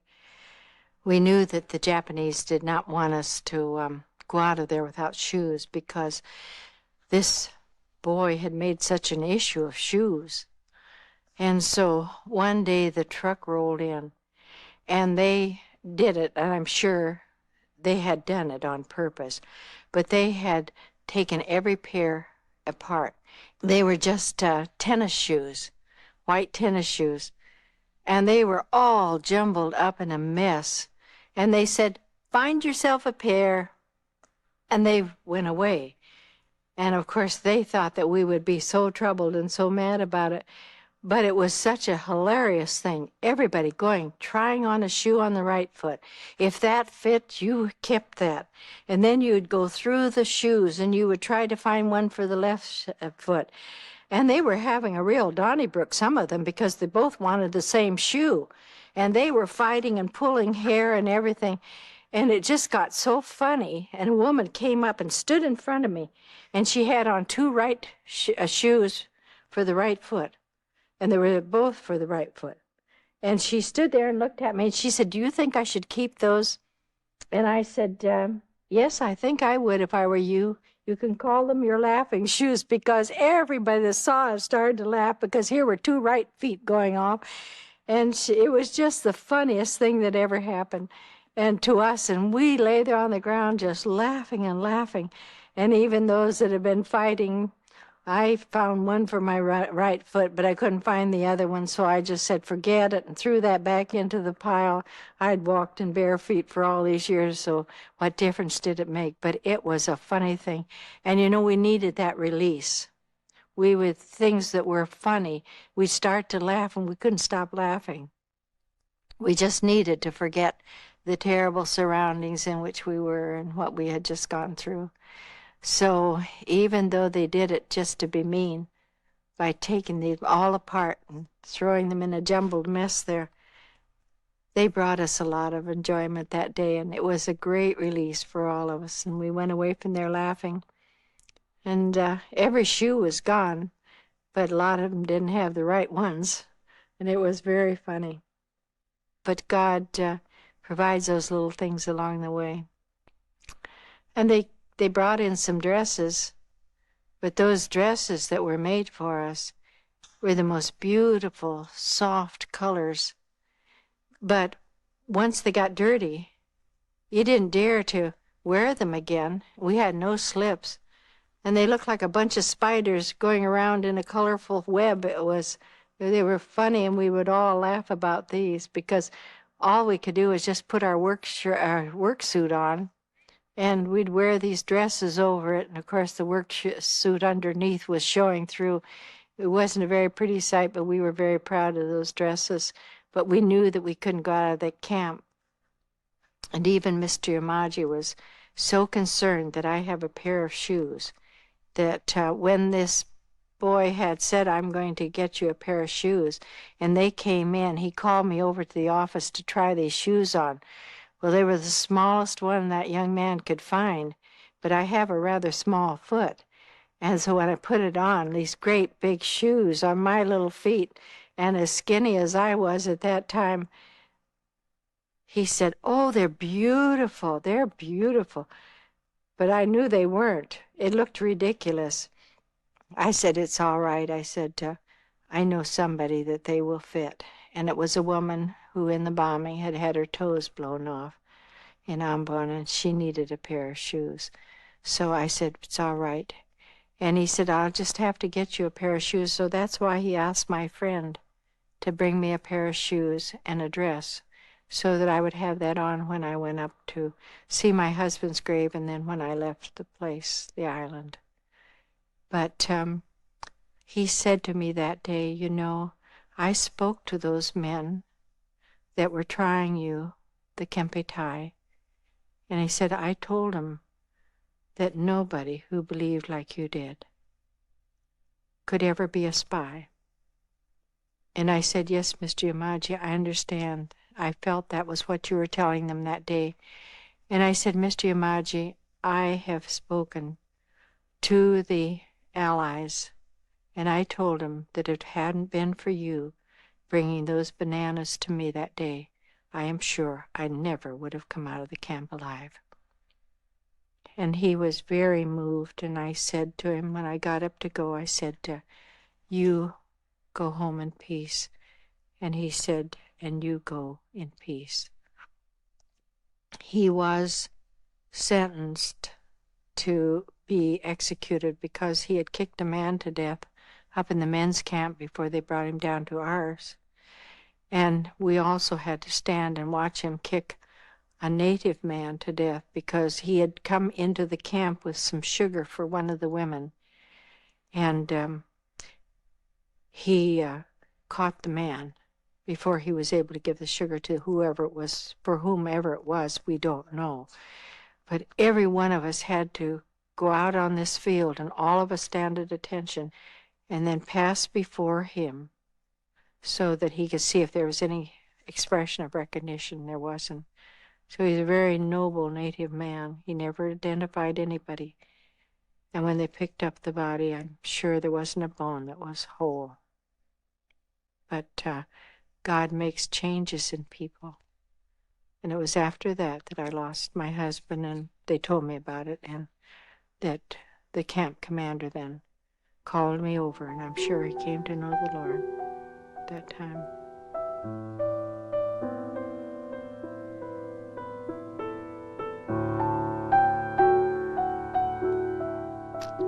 And then this, they said, we're going to take you out with the last plane load. We're not supposed to move any women or children, but if you want to go, we'll take you. And I said, well, one of the ladies I don't think will come because she has had a mental break in the prison when we were down there. And but I said, I think Miss Kemp will come with me. But I said, I want to see my husband's grave first. And so Mr. Yamaji, he told me that he would get a truck for me, and he said, and you go up and see your husband's grave. And I did, and it was the most amazing thing because the men that were up there, the men that were not with the military, were still in this camp, and some of them that had wives in our camp had been brought down to Makassar, and the wives were taken out to be with them. But these men that were there, oh, just like cadavers. You couldn't believe the condition those men were in.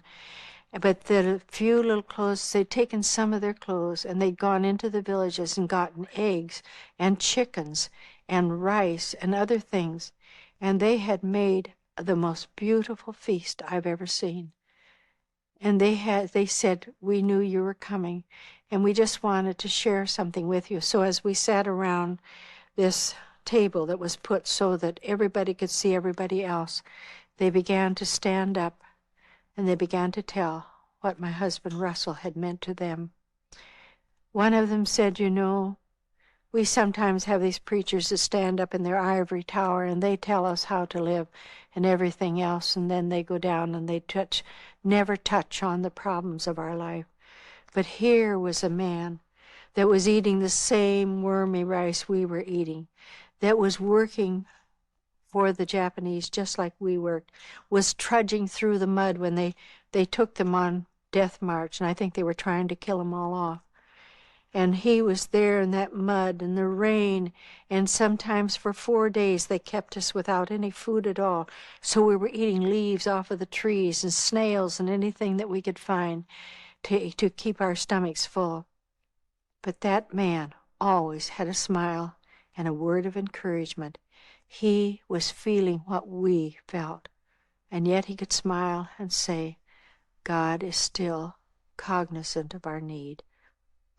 And others said, there were times when he stood up to pray for us that I've opened my eyes and I looked and I thought Jesus must be standing right there next to him. And as they told what he had meant to them, of course I was crying, so deeply moved and yet so thankful to know that that man had been with these people, that they might know. And some of them had found the Lord as their Savior. And one man came to me and he said, I want you to know that your husband was my best friend. He said many a time I would say to him, I don't believe in that you're trying to tell me. And he said he never got angry with me. I was helping him with his Dutch. And he said the night when he was sick, he said, I walked outside of his barracks. And he said, I kept saying, God, that man can't die now. I'm not ready to go. And he said, I prayed for him, and I prayed, oh God, please don't let him die till I know you. And he said, then I heard at midnight he was gone. He said, so the day we took him out, the next day, and we buried him, he said, I stood at the grave and I said, if I'm ever going to see my friend, I've got to know you, Father. He said, here I am. He said, my sin, everything is known to you. And he said, that day, Jesus came into my heart. He said, I knew that someday I would see my friend again over there. It was the most moving thing I've ever been in.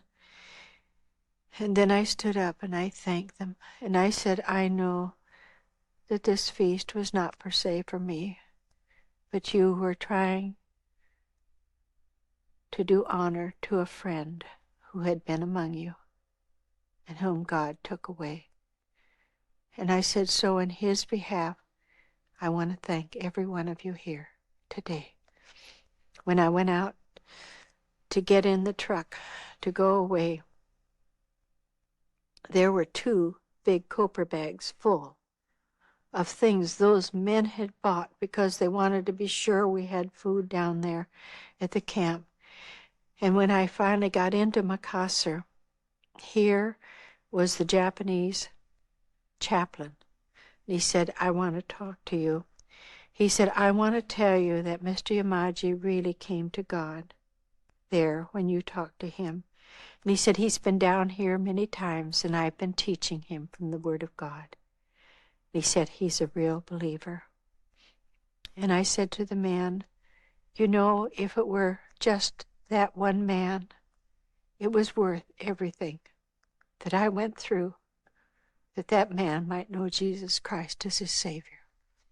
We put such a small worth on the soul of a man, and it was worth that much for Jesus to come and die for people like him and me.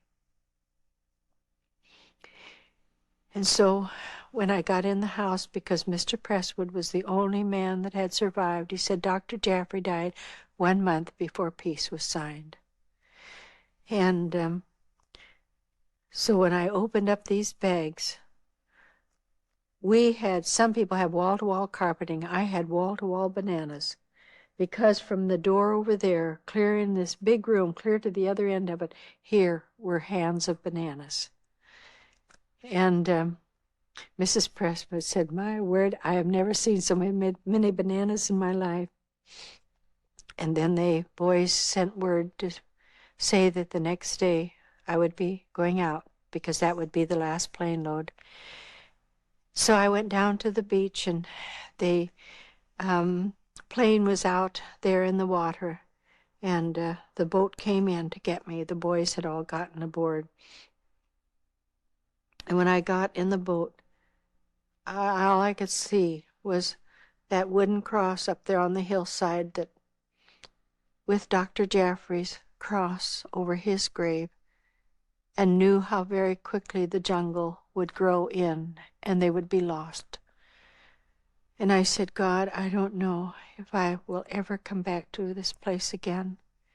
I said, everything that's been so precious to me is gone, and I'm going home in borrowed clothes.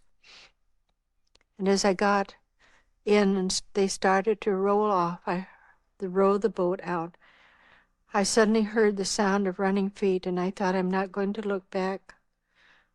Not going to look back. I knew who it was. But I did. I turned around and looked at him, and here were these beautiful brown-skinned people, my friends, those that loved me and whom I loved so much. They were waving. They were saying, Slamat Jalan, a peaceful journey. And then when they started to sing, God be with you till we meet again, there was no more bitterness, no more question in my life. I said, you stay in peace. Someday I will come home again.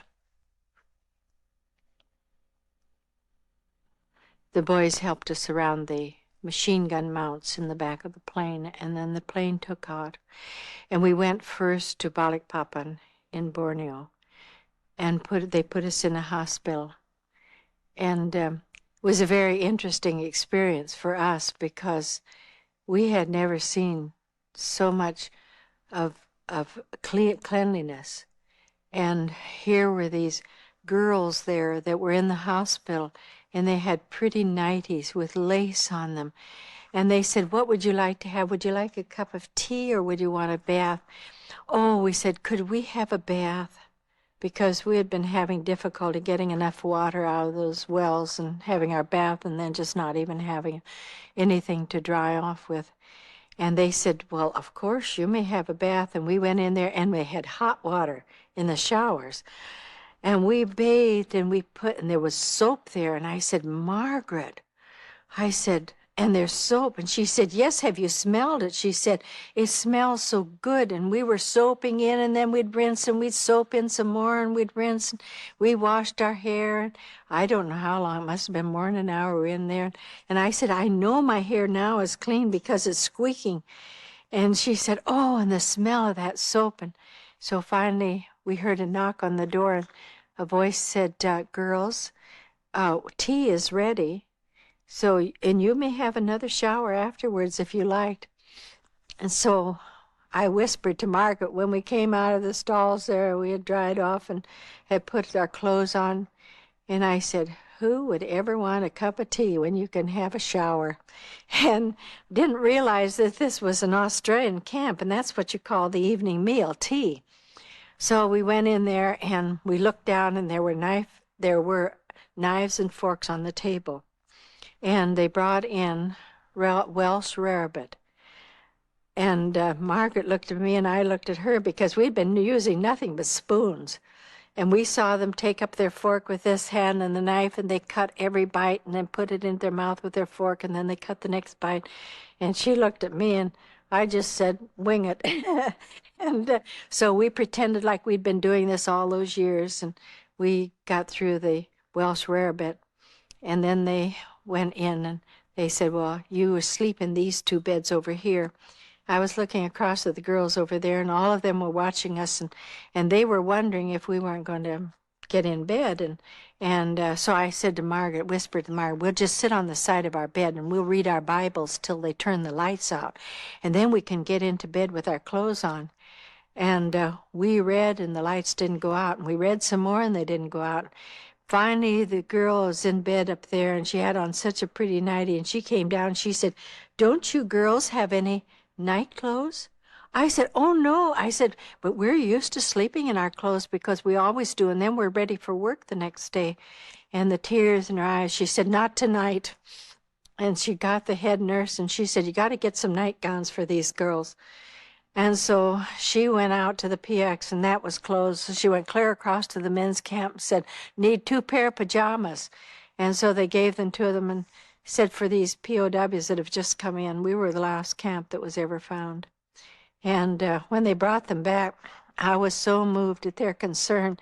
And then I always laugh about things.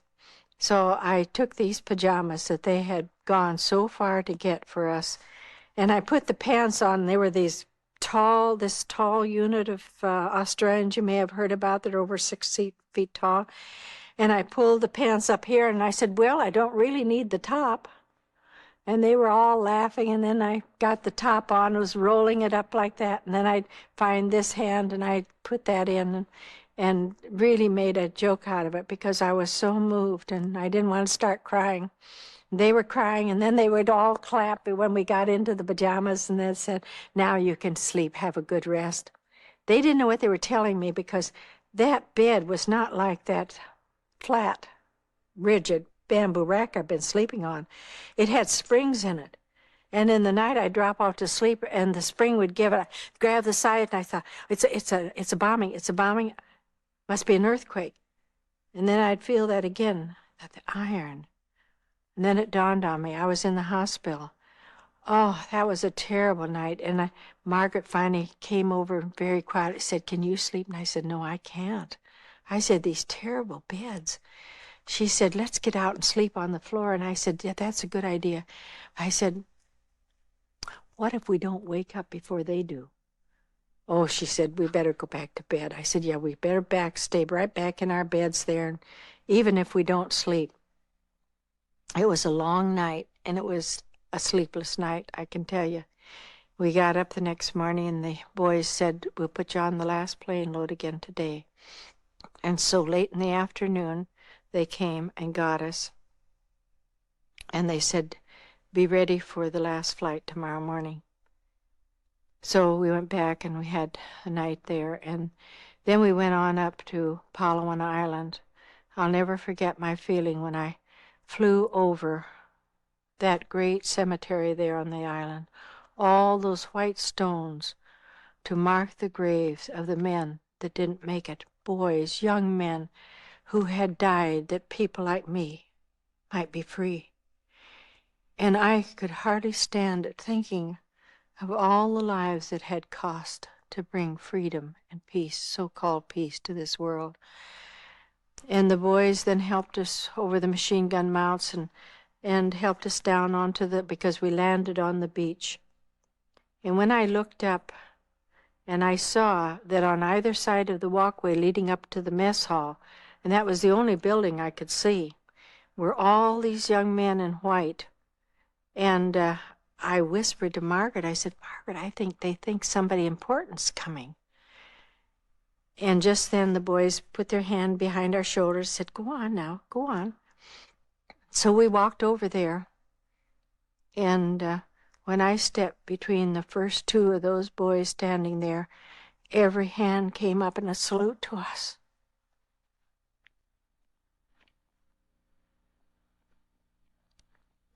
We were the last camp, the last girls to be liberated. We got up into the mess hall, and the band struck up the Star-Spangled Banner, and then somebody unfurled Old Glory in the center of the hall, and I just fell apart, and I sobbed, and I sobbed. And they were all coming up and patting us and said, please don't cry. It's all over. You're free now. Finally, I was able to say to them, but you don't know how many years I thought I'll never see that flag again, and I'll never hear that beautiful song, Star-Spangled Banner. And then they wanted everybody to give us something. And because of our condition, I had only weighed 60 pounds when I came off death row. And because of my condition, they looked at me and they just felt they had to give us food. And they were all coming up with chocolate bars, and I would thank them, and I hung on to them. And I was so afraid they might think that I had enough, and it was just like you were scared that they would take them away from you. And they would say, that's all right, we've got a lot more of those things. And then they brought us ice cream of all things. So I had to put them down so I could eat the ice cream. And I didn't quite finish the dish. And I said, but you could put that away. and put it in the freezer or something. And I said, then I'll have it again afterwards. And with tears in their eyes said, don't worry, we've got a lot of ice cream. But I guess we were kind of a moving sight indeed. And they had a big dinner for us. We sat at the head table. And we thanked them for all that they had done for us to bring us this far. And to know that they were the boys that had done the bringing of food to the camp for the babies and for the rest of us. And as we got ready to go to bed that night, I whispered to Margaret, you know, Margaret, I think they really did know that two very important people were coming in. They were daughters of the King of Kings and Lord of Lords. So the next day they took us on to Manila, kept us there for a month, trying to get us fed and get our health back sufficiently so that they could put us on a boat to take us back to America. I asked where the post office was because I thought surely they would have told my parents or something about where I was and so forth. But I went over and he said, oh, I'm sorry, but there's no letter here for Darlene Deibler. And I went back the next day and he said, no, I don't have anything today either. And then about the third or fourth time, I just said, and no mail today for Darlene Deibler. And he just leaned across the desk and he said, boy, I don't know why somebody wouldn't write to you. And then I was so embarrassed I didn't go back again until I heard that we were being taken onto a ship. And that was a month that we had spent in Manila. And they said, we're taking you now on the Gripsholm, the Dutch ship here that's in harbor.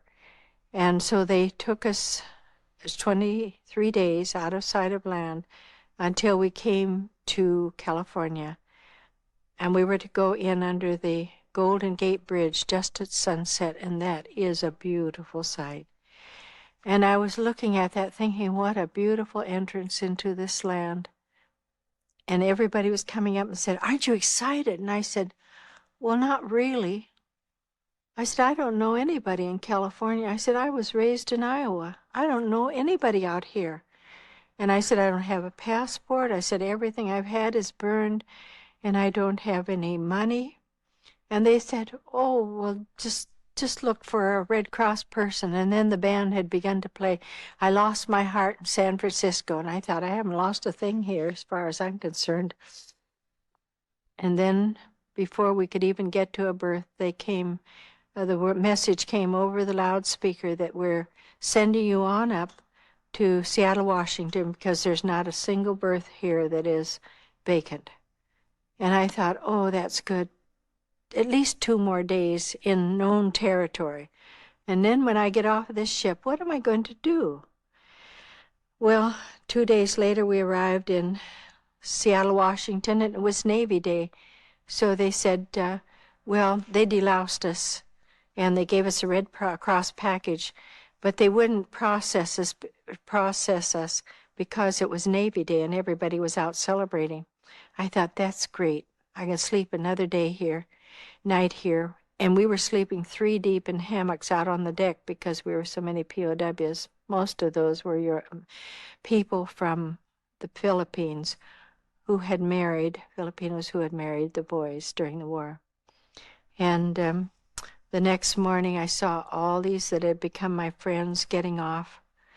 And I was looking at the people down there, and even people came for Miss Kemp.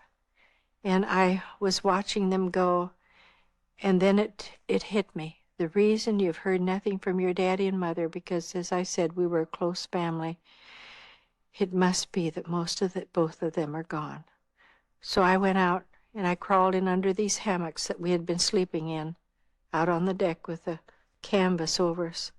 And I got on my knees and I said, God, you took Russell. Did you have to take my mother and my daddy as well? So sweetly he spoke to me. He said, my child, you can still trust me. I said, all right, Lord, but would you help me to find a Red Cross woman so I can get some money and get back to Iowa to trace anybody from the family that may be alive, because I knew that my brothers would be in the war. I came around the corner of the deck, and there was a Red Cross woman, and I grabbed her by the arms. I said, look, you've got to help me. I said, I'm a POW. I've heard nothing for more than 5 years from my dad and my mother. I don't know where they are. And I said, I just need money to get back to Iowa. Maybe I can trace somebody from the family that is still alive. She said, honey, what's your name? I said, Darlene Deibler. She said, I have 3 telegrams here. They're all yours, and they're all from your mother and daddy. I couldn't open them up. My hands were shaking so bad as she opened them and read. Mother said we had moved down to Oakland, California in 1942. We knew you were on that ship, but when they diverted you, we could not get up to Washington in time to meet you. We have money for you at Western Union. You go and get that, and then go and get yourself a ticket on the train, and we will be down here to meet you. And when you get to a telephone, call us collect. So I put on the coat that was in this Red Cross box, and I'd been looking at those ladies down on the deck, and that year was not the shaggy dog look. Those coats had real tight nap of the material that had been used. And this one they had given me, the hair was long, and I just looked like a little fluffy bunny on it, I guess. And I thought, oh my, I can't go out there looking like this. They'll recognize me immediately for a POW. And so I went downstairs and I knocked at the captain's door, and I said, sir, when he came to the door, may I borrow your razor? He said, my razor? I said, well, yes. Would it be all right if I borrowed your razor? And he said, my razor? Well, yeah, I'll get just a minute, I'll get it. So he went in and he got his razor and he brought it back and he looked at me. I said, I'll bring it back. And so I went off with it and I found a sheltered place up on the deck where nobody could see me, and I gave my coat a shave, and it really didn't look bad. And so then I went down and gave it to him, and I know he was still puzzled why I wanted that razor, but I wasn't going to tell him. And I got to the Western Union and I picked up the money there. And then I went to the train depot. And when I got inside and went up to the wire there that was where this boy was standing, and I just said, I would like to have a ticket for Oakland, California. And I said, I want a coach ticket. And he just looked at me and he went, my dear, don't you know a war's been on? And I looked at him and he said, nobody travels but Army, Navy, and Air Force personnel. Oh, I said, I didn't know that. And I started to cry. I said, I'm a POW. And I just found out my daddy and mother in Oakland, California, and I tried to get them. He said, oh, no, don't cry. And he had his hand over mine. He said, don't cry. He said, I have a lot of tickets for people just like you. And he handed it to me. And then he said, now, I'll be here tonight. I'll help you get on the train. I'll show you where your seat is. And don't cry anymore. I said, thank you. And then I turned around and I saw some telephone booths over there. So I went over there and I opened up the door. And what you had done with telephones in 8 years is amazing. When I left the States, all you did was to take up the receiver and say, you'd hear somebody say, number, please, and you gave them the number. And here was a metal box, and I looked at it, and some round things on the outside of it, and holes in there. And they had numbers, and they had letters. And I thought, what do you do with a thing like that? I say, if you can't fix it, just read the instructions. I read the instructions, and I still couldn't figure it out. And a man was evidently seeing that I was having a problem. And he just opened the door, and he said, could I be of help to you? And I said, yes, sir. I said, I've never seen a phone like this. I think he thought, what planet did I come off of? And I said, I don't know how to use it. My mother told me to call collect. And he said, do you have the number? And I said, yes, it's right here on the telegram. And so he called it through for me, and he said, they're answering. They're accepting the call. Here you are.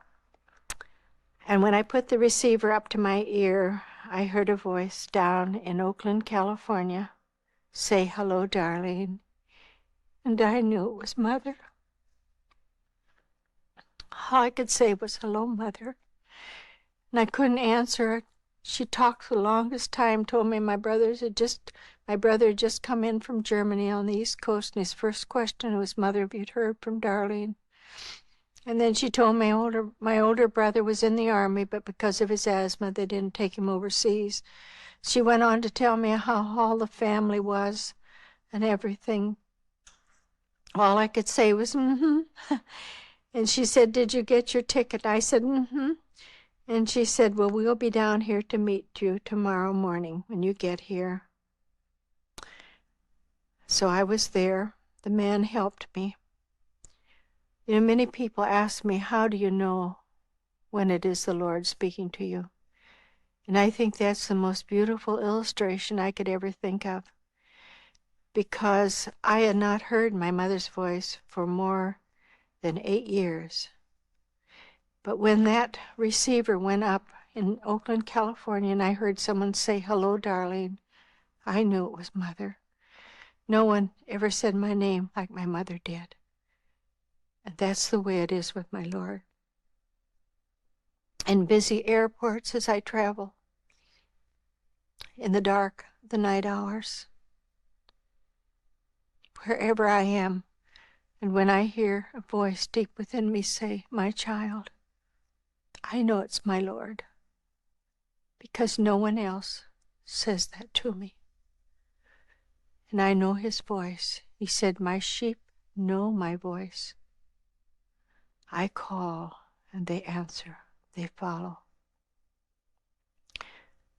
That day when we pulled into Oakland, California, I was looking for two faces, my mother, my daddy, not knowing that my sister and husband and daughter had come out to be with the folks in case they had bad news. I got down from the train, and suddenly I saw a precious, familiar face. It was my daddy. And he came and he put his arm around me and he started to call, "Mother, Mother, I found her." And Mother came. And then my sister and her husband, a little niece. And we were doing nothing but just weeping together.